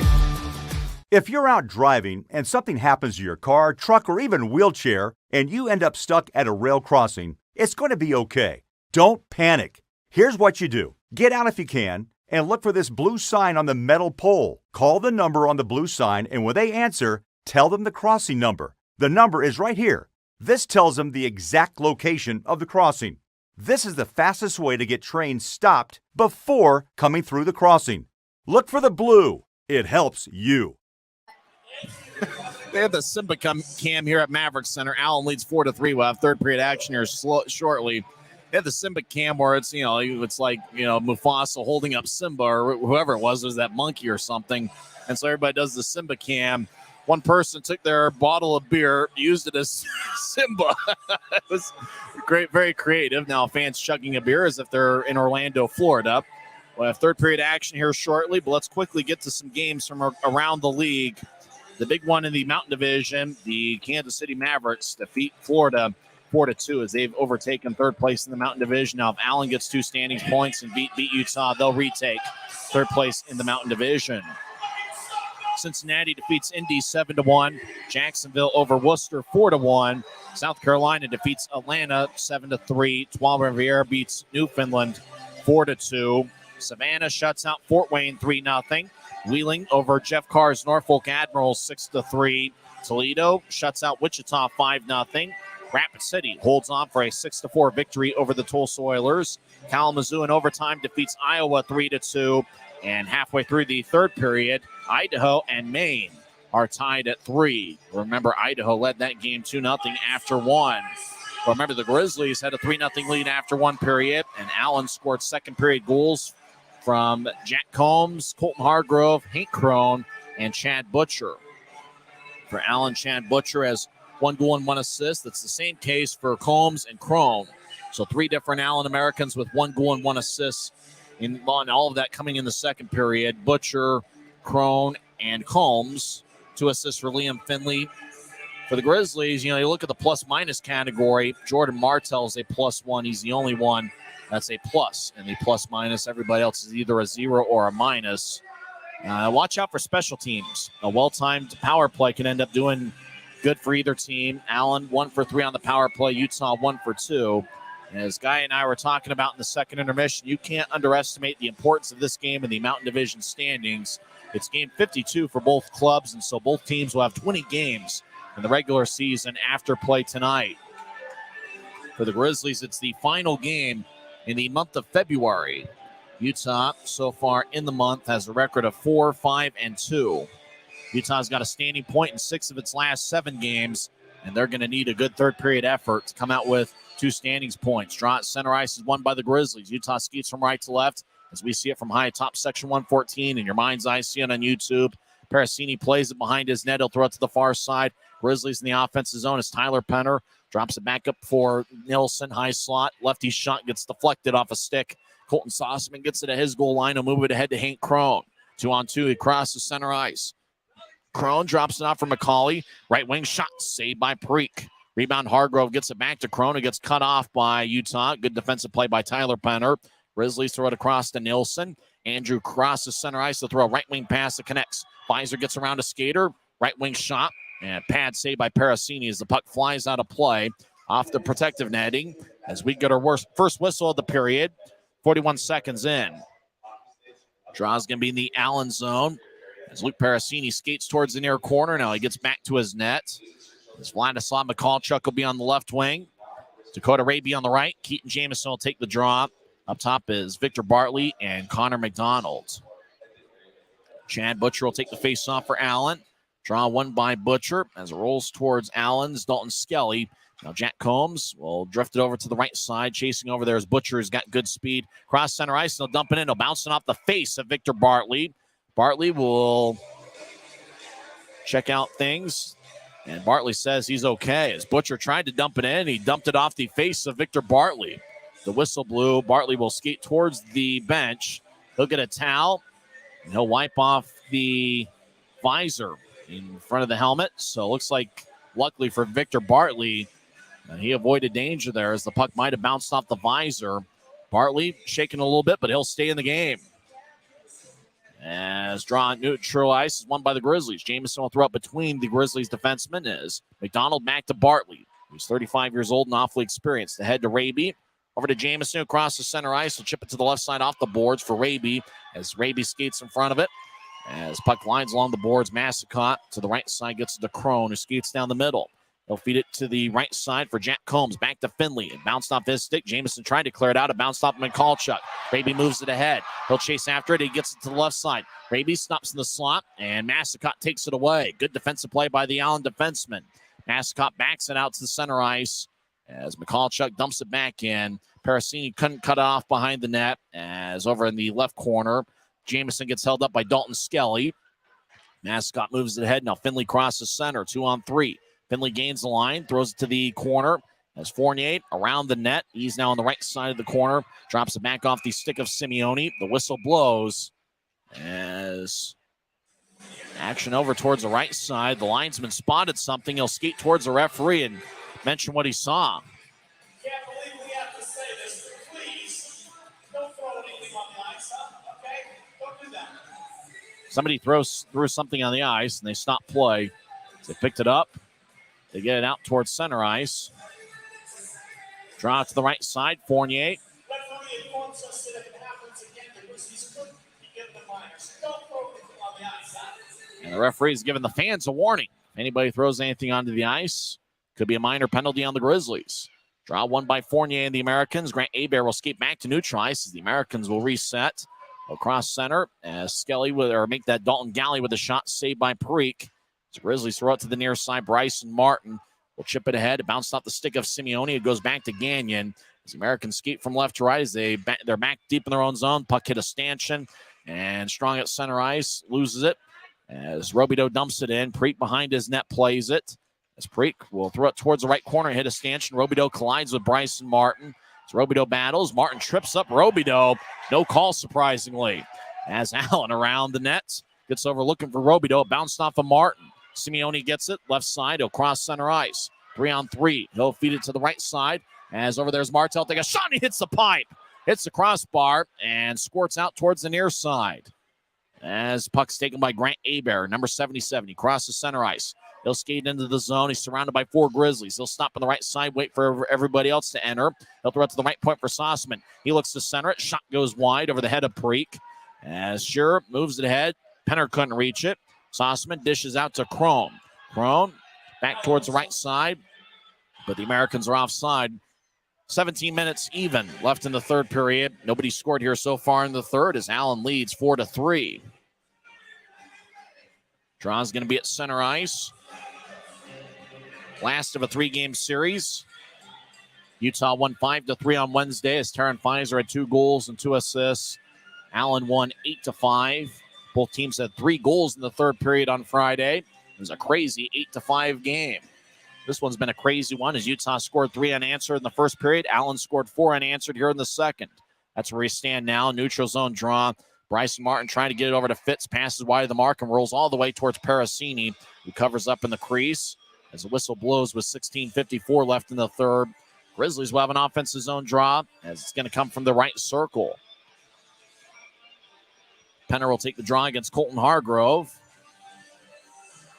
The Grizzlies against Allen this season have a record of 3-5. It's the 9th of 12 meetings between the clubs this year. As Allen wins the draw, Sossaman moves it ahead to McCauley, who's had a good game across center and dump it in. As he'll chase after it. Nilsson gets there first. Nilsson behind Utah's net will bounce it off a sheer skate. Rolls towards Hargrove in the right corner. He centers it. Nilsson picks it off. He'll throw it to Penner on the near side. He drops off for Fitz. Fitz with a good speed. He'll skate into the zone. Left circle. Backhand shot. Saved by Parasini. Oh, he couldn't cover it up. As Fitz gets it. Throws it up top for Shearer on the right point. He'll wrap it around the boards. Penner cuts it off behind the net. He'll get it to Pfizer on the left side. Pfizer surveys. Centers it. The pass goes wide as he was looking for Shearer. As Mallory skates towards the corner. He clears it out. It's going to be icing on the Americans. Boy, Mallory got hit pretty hard by James Shearer, and Mallory, hands on hips, hands on knees, looking around as looked like Shearer got him pretty good. But pound for pound, the toughest guy on the team has got to be James Shearer. Listed at 5'9", 185 pounds, but he really packs a wallop. The former Brandon Wheat Kings captain. It's his first full season as a pro. He played his college hockey at the University of Calgary. Before that was with the WHL's Brandon Wheat Kings. There's Chad Costello talking with the referee over something. Costello, the greatest player in Allen Americans history, the greatest player statistically in Grizzlies history, is on Utah's bench, and that's Ryan Kanasowicz. He's the all-time leading scorer with 356, as he's got the all-time scoring record by a wide margin. Draw is going to be in the Allen zone. I think Allen wants the draw at least at neutral ice.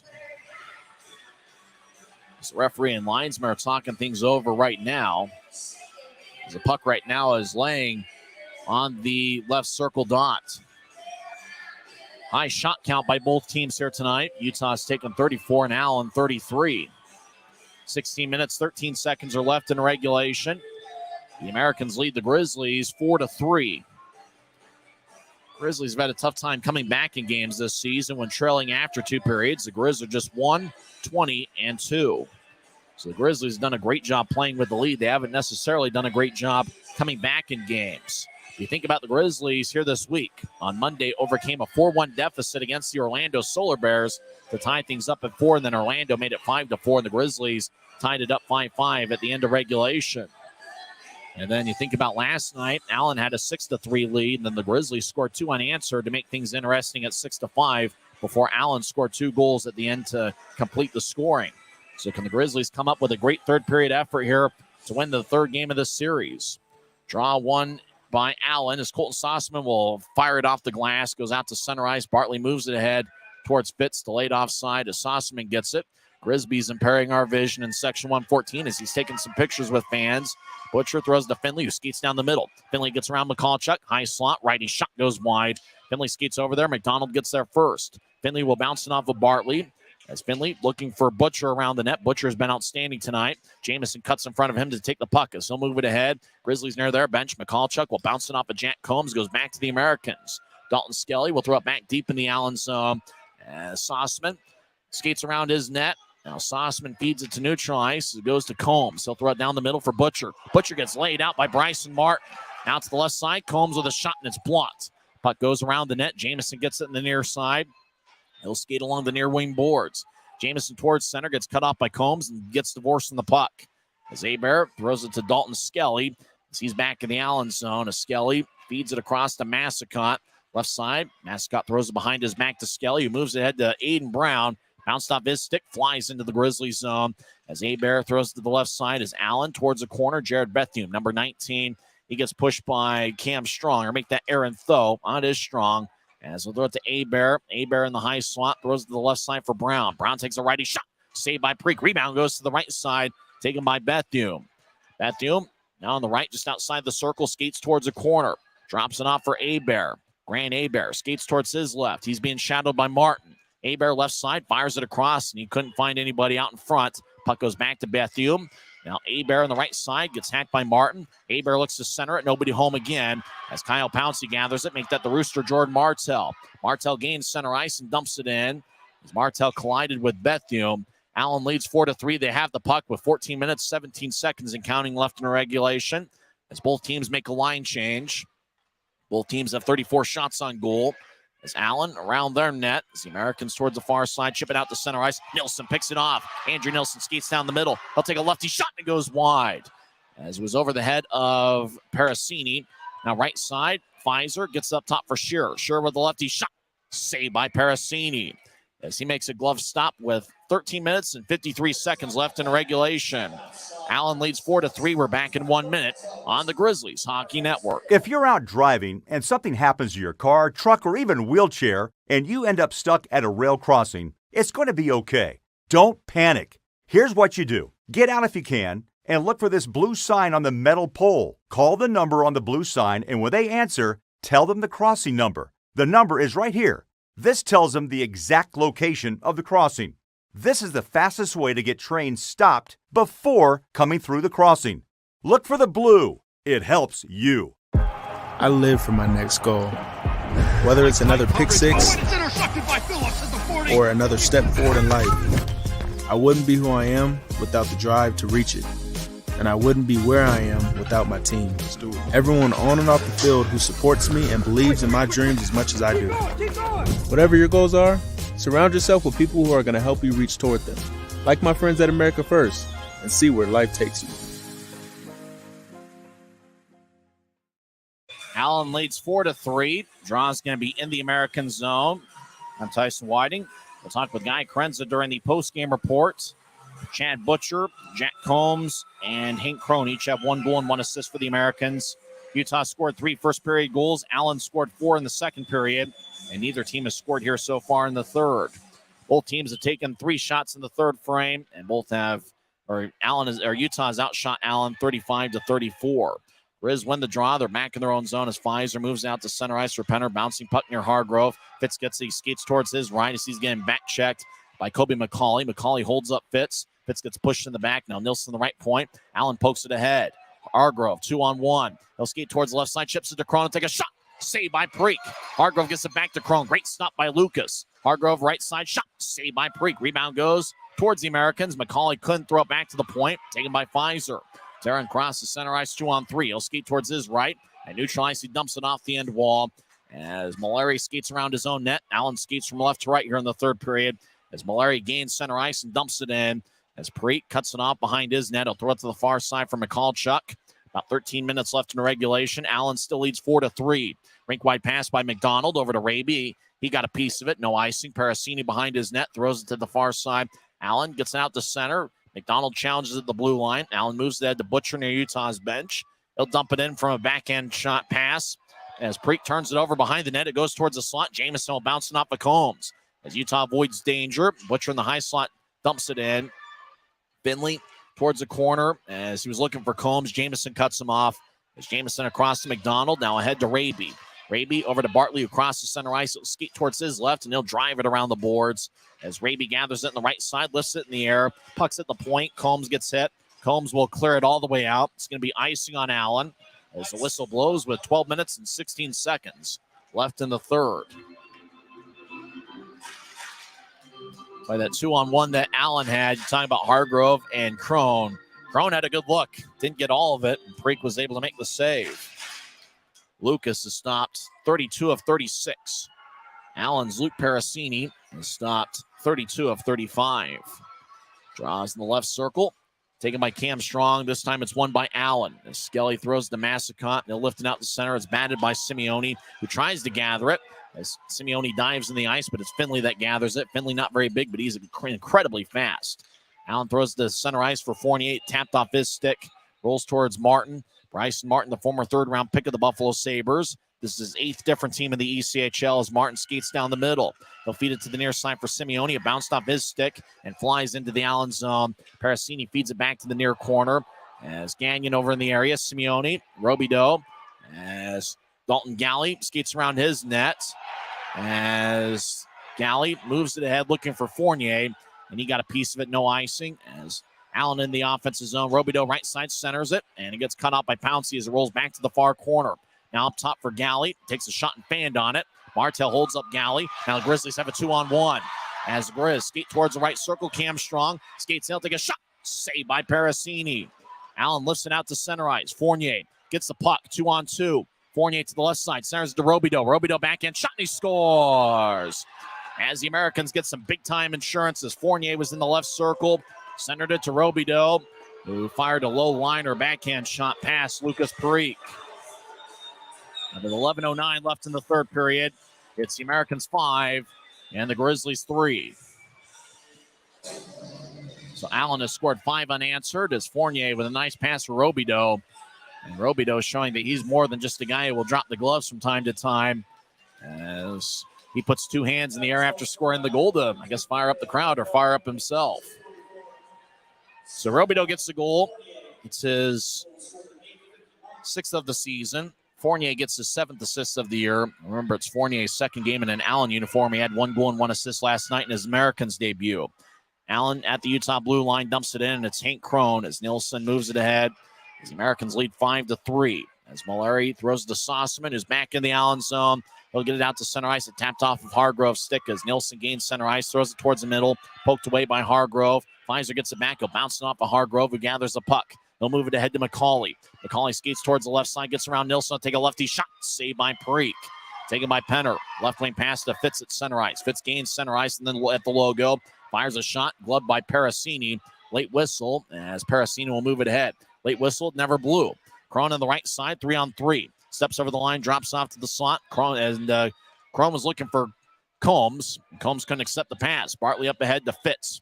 Fitz and Pfizer on the same line tonight, and it's throwing me off. As Fitz gains center ice and dumps it in. Pfizer, Fitz, and Penner come off. As Allen back in their own zone about halfway through the third period. The Americans lead 5-3. As Allen towards the near side, will bounce it off the boards. Chad Butcher at neutral ice will dump it in. Goes back to McDonald, the Grizzlies captain who played his college hockey at Bowling Green. Fires it around to Raby. Raby's on the right side near the boards. Now will skate towards his left, dropping off for McDonald. Connor wearing number 5 will chip it across to Bartley. Bartley back in his own corner will get it ahead. Grizzlies patient with their approach. They move it to Jamison. Jamison gains center ice, will bounce it off the skate of McCallchuk. Bouncing puck towards the near boards, and it's gathered by Chad Butcher. Butcher gets to the Allen blue line, gets hit as Raby re-enters. As Raby down the middle, gets poked away by Finley. Finley now battles to the left side. Finley touches up. A whistle blows, and we get a holding call with 9:20 left in the third. And who's it going to be on? I think it's going to be on Allen. Play stopped when the Americans touch the puck. It looks like it's going to be a penalty on Allen. As Chad Butcher, 2 minutes for holding with 9:20 left in the third. He goes to the Rogers and Russell Legal Solutions holding cell. Time of penalty, 10:40 into the third. As Butcher held up Dakota Raby. Butcher ended up losing a stick, which was kind of a telltale sign that he did something there. So Butcher gets 2 minutes for holding. Draw's going to be in the right circle, and this is a critical power play for the Grizzlies. Jamison takes the draw. He's got the Rooster to his right. Pfizer to his left. Up top is Raby and Nilsson. Allen wins the faceoff and clears it towards Perique. Knuckling puck. Perique gathers it in the crease, and he'll move it to Nilsson. Andrew Nilsson behind Utah's net. Yes, he'll start the attack now. Nilsson will skate down the middle. He's still in the Grizzly zone. Left wing pass to Raby, who gains center ice. Raby with great speed. Enters the zone. He'll throw it to the right side. Now everybody's in the Allen zone. As Grizzlies dropping off for Pfizer. Pfizer to the right side, just outside the circle. He's got 7 power play goals this season. Pfizer feeds it across to Raby. He's to the left. Raby with a shot. And a pad saved by Parasini. Allen gets it, and they'll clear it out as the puck bounced off of Pfizer and flies into the Allen bench. Aaron Gens, the assistant coach, will give a fan a souvenir behind the Americans bench, first row, section 101. Draw's going to be in the Allen zone. Same 5-man unit for the Grizzlies. Allen will change up some skaters. 1:22 left in Utah's power play. 8:42 left in regulation. Grizzlies led 3-0 after 1. It's been all American since. Utah wins the draw over to the far goal line. Jamison chips it across. He had to lift it in the air. Raby towards the left wing boards, feeds it across. It bounced off an American, rolls towards the right corner. Pfizer skates over there. He gets hit, gets back to his feet. Allen gets it, tries to clear it out, and they do. Nilsson tried to bring it back in, and the Grizzlies are whistled for offside. 1:04 left in Utah's power play, and 8:24 left in regulation. Grizzlies make a line change. Dylan Fitz has a 6-game point scoring streak on the line tonight. Cam Strong will take the draw. McCallchuck to his right. Up top is Bryson Martin and James Shearer. Shearer had 2 third-period goals for the Grizzlies last night. As Utah wins the draw, Bryson Martin out to center ice, across the center. Right wing will gain the line, dropping off for McCallchuck, who skates towards the corner. He gets hit by McCauley. Puck in the corner, now up top for Shearer. Bounced off his stick and goes out to neutral ice. Grizzlies will have to reset. Shearer gets to Martin and make that Strong. Strong to the left side, gets around Hargrove on side. Strong over to the corner for McCallchuck. McCallchuck fanned on, dumping it back to up top for Shearer. And Strong, we get a whistle. McCallchuck got knocked down. It looked like a hand pass is called. Faceoff comes back to neutral ice. 37 seconds left in the Grizzlies' power play.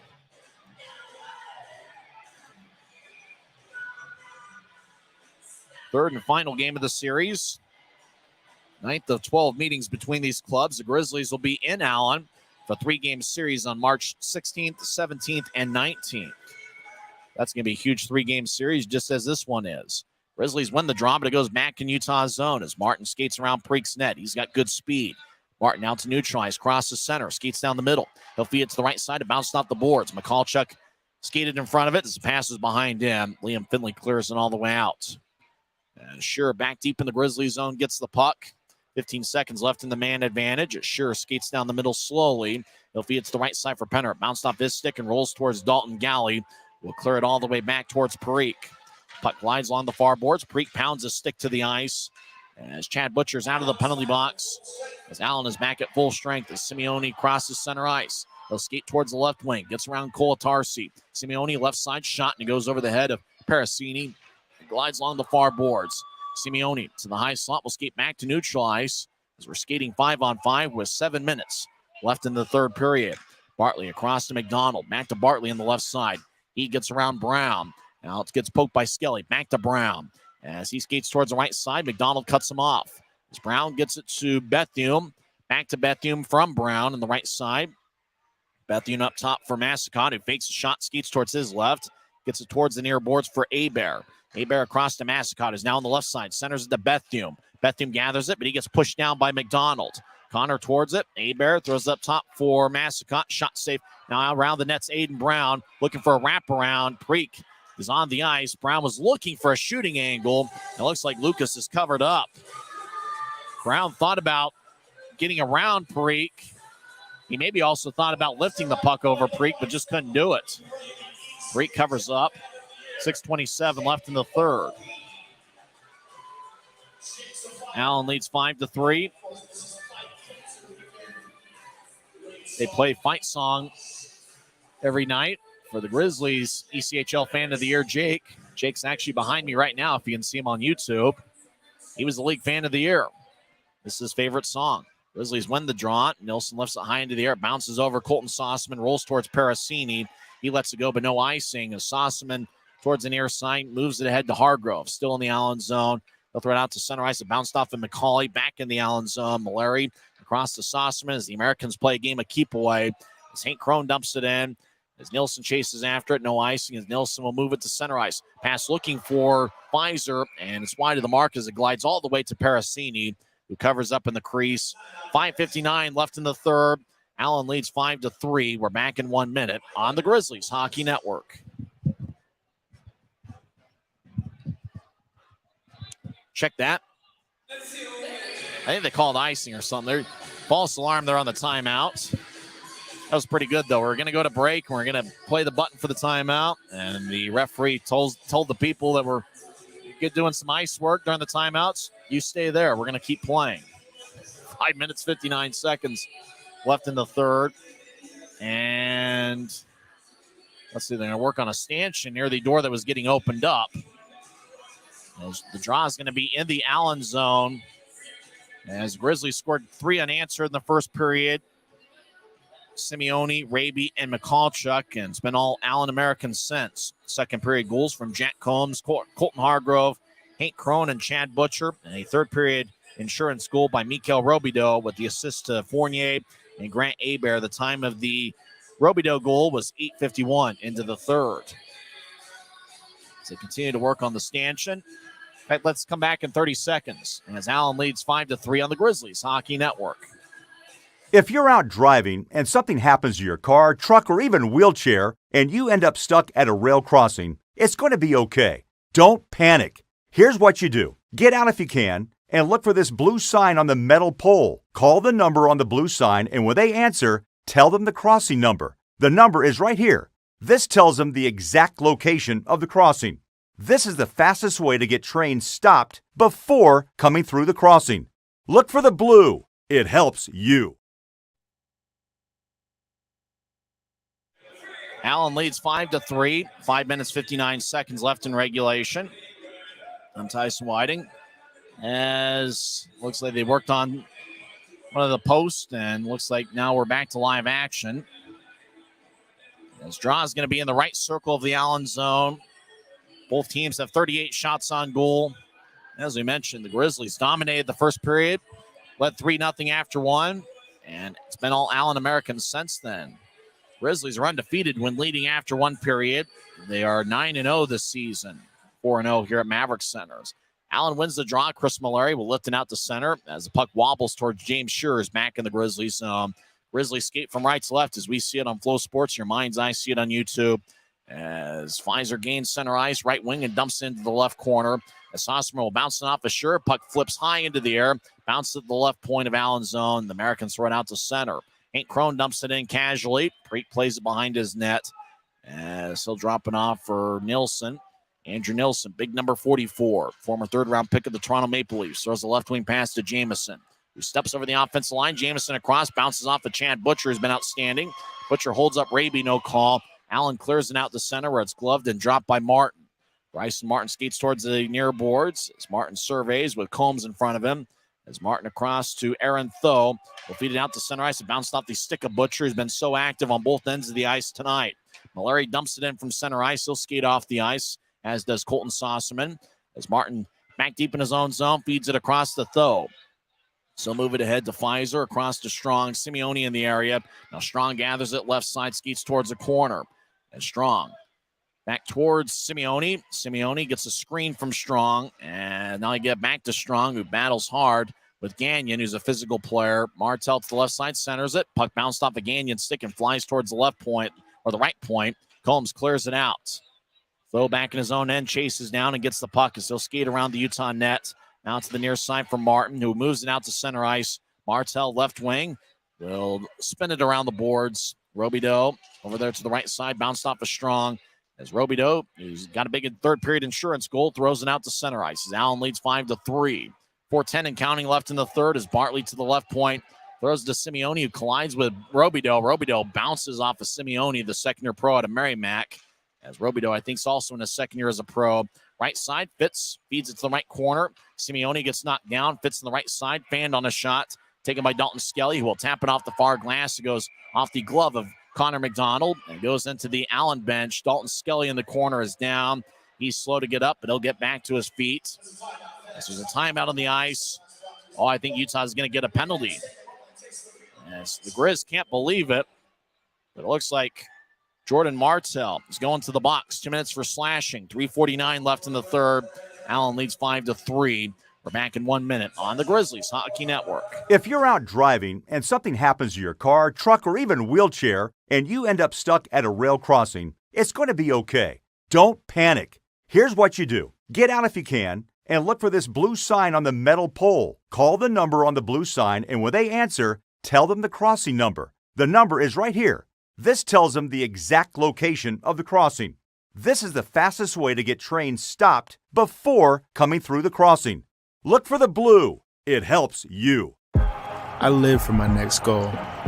Whether it's another pick six or another step forward in life, I wouldn't be who I am without the drive to reach it. and I wouldn't be where I am without my team. Everyone on and off the field who supports me and believes in my dreams as much as I do. Whatever your goals are, surround yourself with people who are going to help you reach toward them. Like my friends at America First, and see where life takes you. Grizzlies are shorthanded. Jordan Martell, 2 minutes for slashing, 16-11 in. Puckett neutralized. 3:39 left in the third. Allen leads 5-3. Jamison left point shot. Glove saved by Parasini. He'll give it over to Hargrove as action continues. As Allen crosses center ice, they'll skate in. Jack Combs to the left side, just outside the circle near the boards. Feeds it across for Hargrove. Hargrove gets the puck as he was complaining to the referee that he got hit up high. Crone gets it poked away. Grizzlies shorthanded. They're aggressive here. Jamison 2-on-1 over to Bartley. Bartley skates down the middle. He gets poked away by Chris Mallory. Allen, Utah to 3-on-1. Now Allen comes back the other way. They've got a 3-on-1. Combs right side feeds it across. McDonald glances it with a stick. Finley to the right side. Shot saved by McDonald. Finley gets it back. He'll throw it to the left side. Combs across to Combs. Shot saved by Parikh. Rebound goes out to the left side as Pfizer clears it out. Chris Mallory will chase it back into the Allen zone as Utah makes a line change. Hargrove yelling at the referee as he'll skate off the ice. 2:43 and counting left in the third. Allen's up by 2 goals as Sauceman drops it off for Chad Butcher. Butcher gets over to Sauceman and bounced off his stick. Pfizer moves ahead to Raby. Raby skates towards the left circle. He gets the puck, takes a shot, kick saved by Parasini. Puck rolls towards the right corner as the Americans 2-on-2. Chad Butcher crosses center ice. Skates towards the right. He gains the line. Drops off for Hebert. But the whistle blows as the linesman says that Allen was offside. 2:23 left in the third and 34 seconds left in the Allen power play. And this one's a tough one for Utah considering they led 3-0 after one period. 4 goals by Allen in the second. Mikhail Robidoux with some insurance in the third period as he scored 8:51 in, with Stefan Fournier getting the assists. Draw won by the Americans as Colton Sauceman escape back into his own end. Sauceman being shadowed by Dylan Fitz. The Grizzlies have to be aggressive here shorthanded because they're down by 2. Now Sauceman skates down the middle. 20 seconds left in Allen's power play. Butcher feeds a left wing pass to McCauley, who gains the line. McCauley towards the left side, drifts it around the boards. It hits the Maverick sign along the end wall. Back to the right side as Butcher feeds it to the corner, and now back to McCauley. It's picked off. Grizzlies skate towards the right side, get it over to Martin. He'll move it ahead to Strong. Shot saved by Parasini. Allen comes back the other way. Martell's out of the box. It's a Utah disaster cleanup, successful penalty kill. 1:44 and counting left in the third. Parikh is still in net as Massicott throws to neutralize, where it's gathered by Hebert. He'll throw it to the center ice logo for Robidoux, who skates towards his right and dumps it in. Nilsson behind the net will feed it back to the near side, where Martell gathers it. He'll throw it to neutralize. Robidoux picks it off. He'll gather it at center ice, and he'll throw it back over to Dalton Galley as the Americans will ice the puck. Parikh raises his arm, and so does the linesman. 1 minute, 19 seconds left in the third.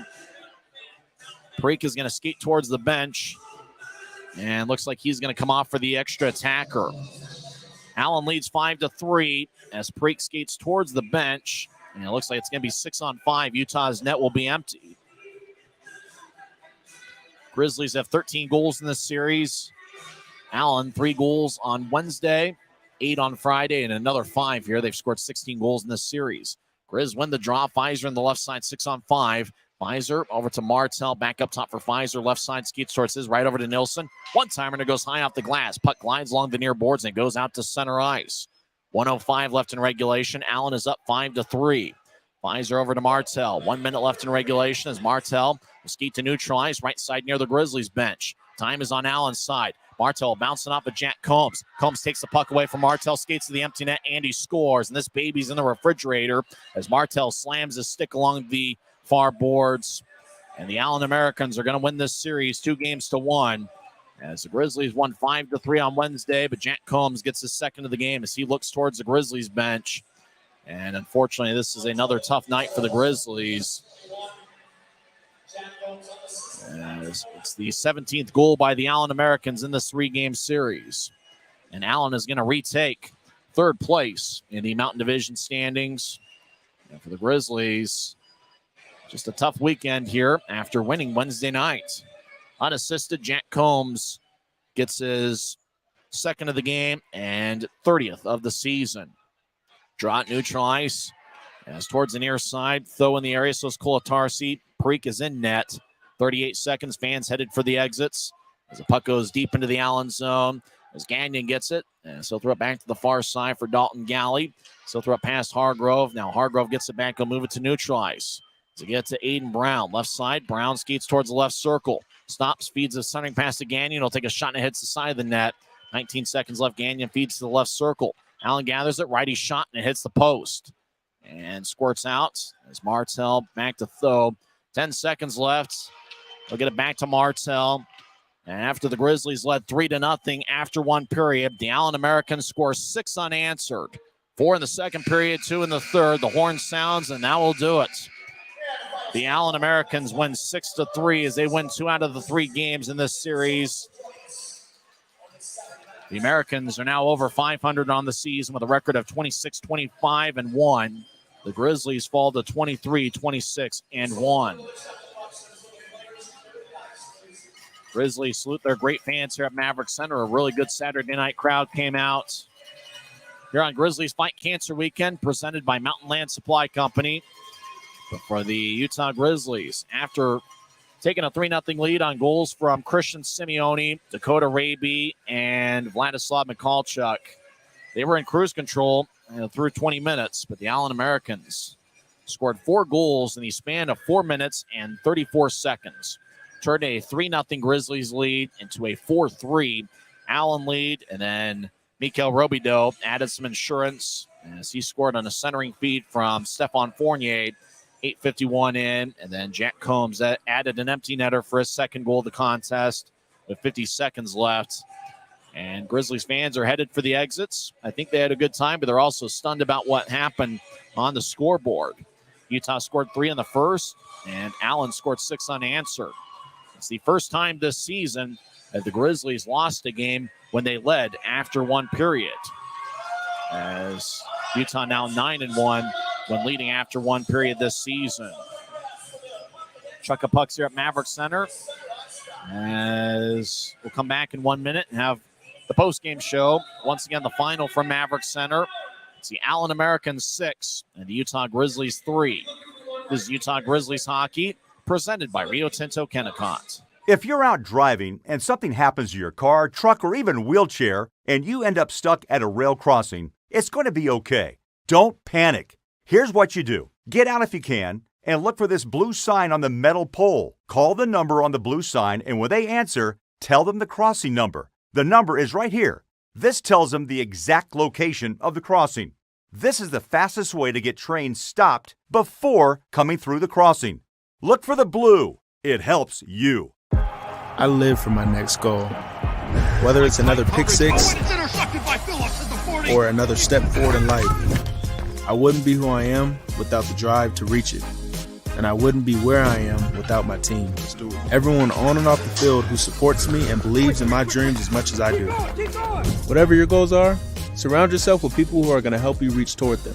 Like my friends at America First, and see where life takes you.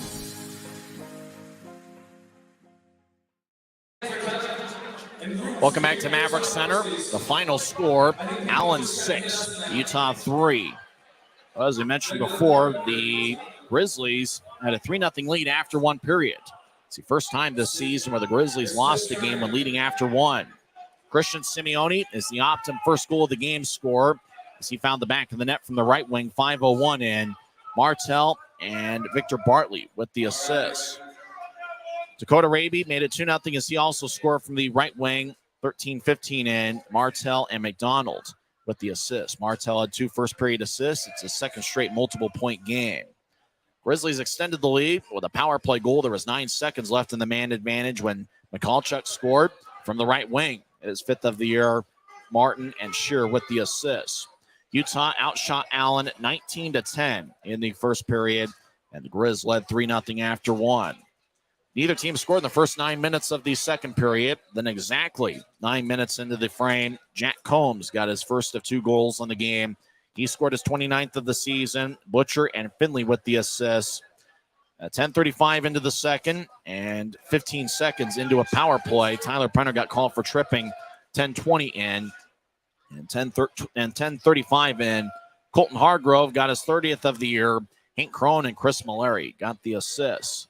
Allen tied the score at 3 as they put one past Lucas Preek. 11:55 into the second. And that should be a Sports Center top 10. It shouldn't just be one of those league plays of the week, as Hank Crone just kind of skated around everybody down the middle, split a double team, and then before Preek was able to get the puck, as it was just, just out in front of the crease, Crone got it and then just lifted it over the shoulder of Lucas Preek. It's one of the best goals that you'll see all year. It's kind of a Connor McDavid type of goal that was scored by Hank Crone. Just an outstanding play, and you have to tip your hat to him. That tied the score at 3. Time of that goal, 11:55 in Gagnon, and the goaltender, Luke Parasini, with the assist. Allen's game-winning goal was scored by Chad Butcher, 13:34 into the second. Finley and Combs with the assist. That gave the Americans a 4-3 lead, and they never looked back. Allen led 4-3 after 2 periods. Robideau got his 8th of the year, or make that 6th of the year, and it was 8:51 into the third. Stephon Fournier and Grant Hebert with the assist.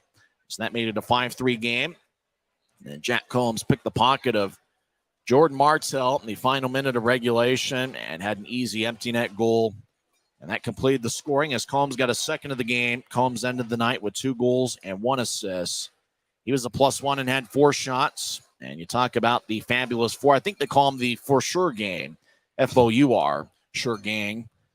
The foursome that Allen has. Hargrove had 1 goal. Finley had 2 assists. Hank Crone had 1 goal and 1 assist. And the other member of that fearsome foursome, trying to think who it is, because you got Crone, you got Jack Combs. Combs had 2 goals and 1 assist. So the For Sure game got the job done for Allen once again. And it was a big addition for them picking up Stephon Fournier. He contributed in both of the Allen victories as he made his Americans debut on Friday with 1 goal and 1 assist.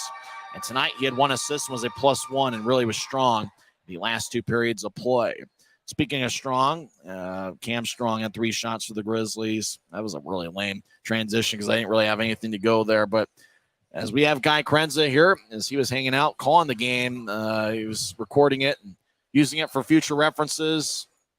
Guy, I can't believe the last 2 periods. The Grizzlies were in full control there in the first period, and then somehow halfway through the second period, Allen gained momentum, and they kept that momentum all the way until they got a 4-3 lead. Then it was about the last 6 minutes of the second frame.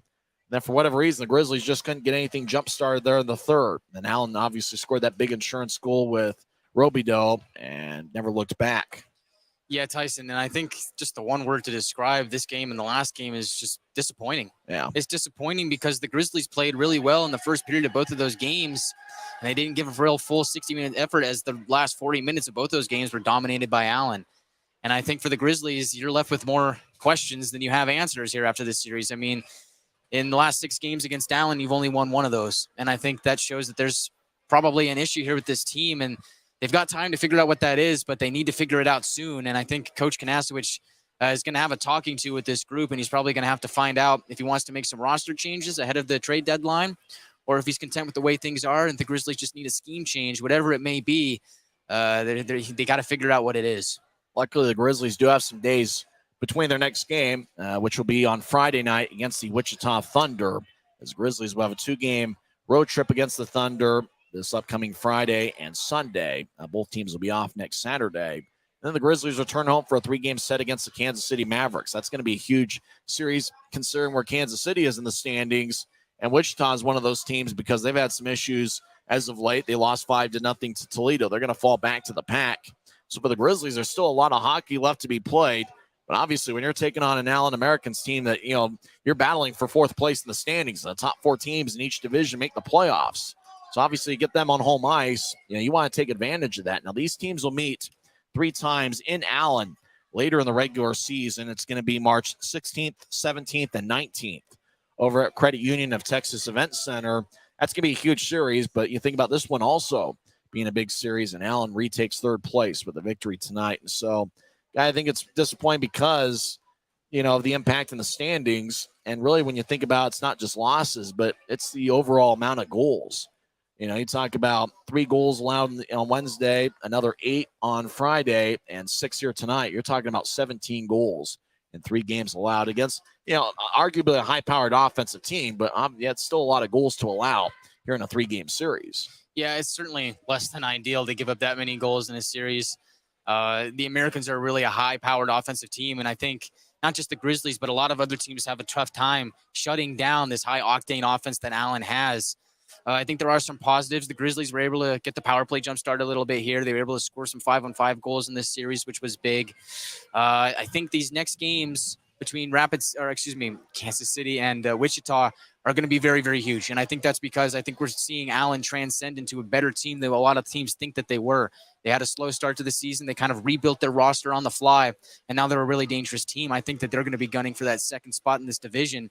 Wichita Thunder seem to have fallen back to the pack, as you said before. So if you can win a few games against Wichita, you could potentially replace them in the top 4, and then Kansas City is also in the top 4 right now. So if you win those games against the Mavericks, you don't necessarily have to pass the Allen Americans. You just have to pass one of those two teams, and the Grizzlies have a chance to gain traction on them here. So they need to win these games. Tyson, it's going to be big. They need to take their learning moments from this Allen series and apply them in this upcoming series later on. The Grizzlies did play well offensively. 5 goals on Wednesday, another 5 on Friday, and the 3 first-period goals, and really the first period, everything went Utah's way. They took 19 shots. It felt like they were beating Allen to the punch, and really that's what makes it so disappointing what happened in the last, I'd say 31 minutes of play, because I thought the Grizzlies looked good in the first portion of the second period as well.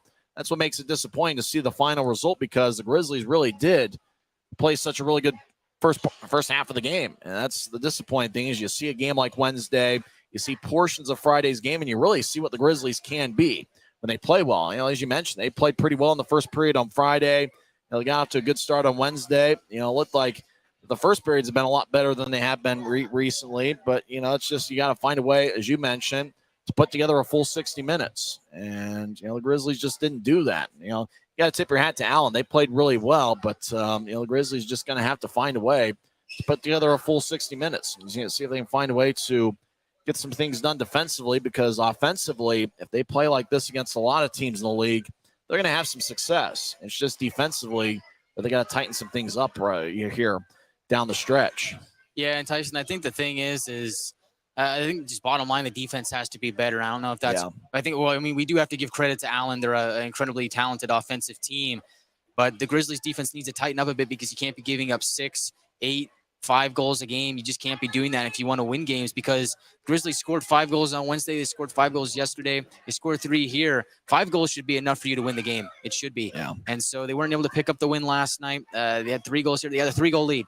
And so the Grizzlies blow that. It's just they need to find a way to really just regroup, play as a team, just keep your head up, and just find ways to win. Play a full 60 minutes, as you said. It's really what it comes down to, because the Grizzlies even just had that very major lapse in the second period, and it was only 4 minutes and 34 seconds that span was, and Allen turned it from a 3-goal deficit into a 1-goal lead. And so for the Grizzlies, you just need to find a way to tighten up, and when teams score against you, you need to find a way to not let that momentum shift entirely in the other team's favor. You need to find a way to get that momentum back quickly. Just felt like February is a Dow Jones kind of month. It was very up and down. It started with 5 straight losses. The Grizzlies had a standing point in 6 straight games. Obviously, couple of those standings points were losses, but they ended the month of February with a record of 4-6-2.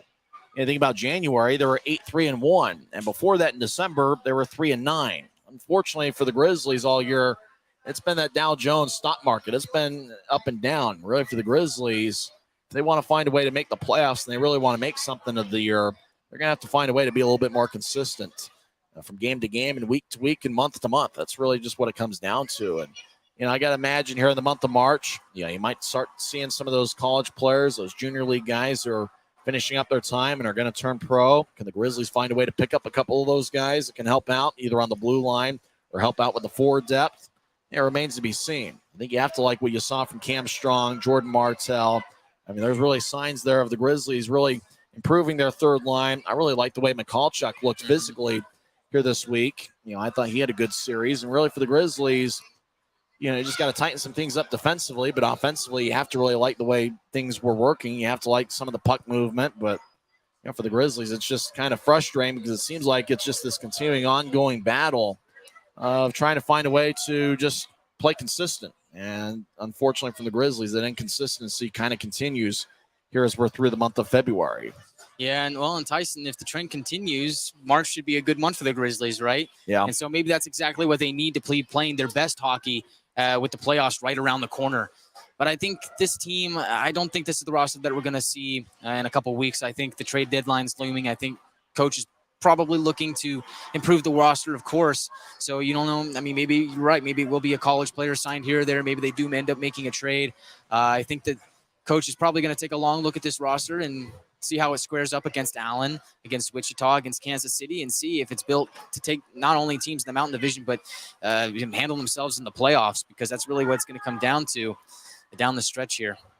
Well, it looks like it's 10 o'clock. That means the Dash auction app on the Grizzlies game-worn jerseys might be coming to an end. I think the only question really is who got the top bid among Grizzlies players. Today was Joey Colatarsi's birthday.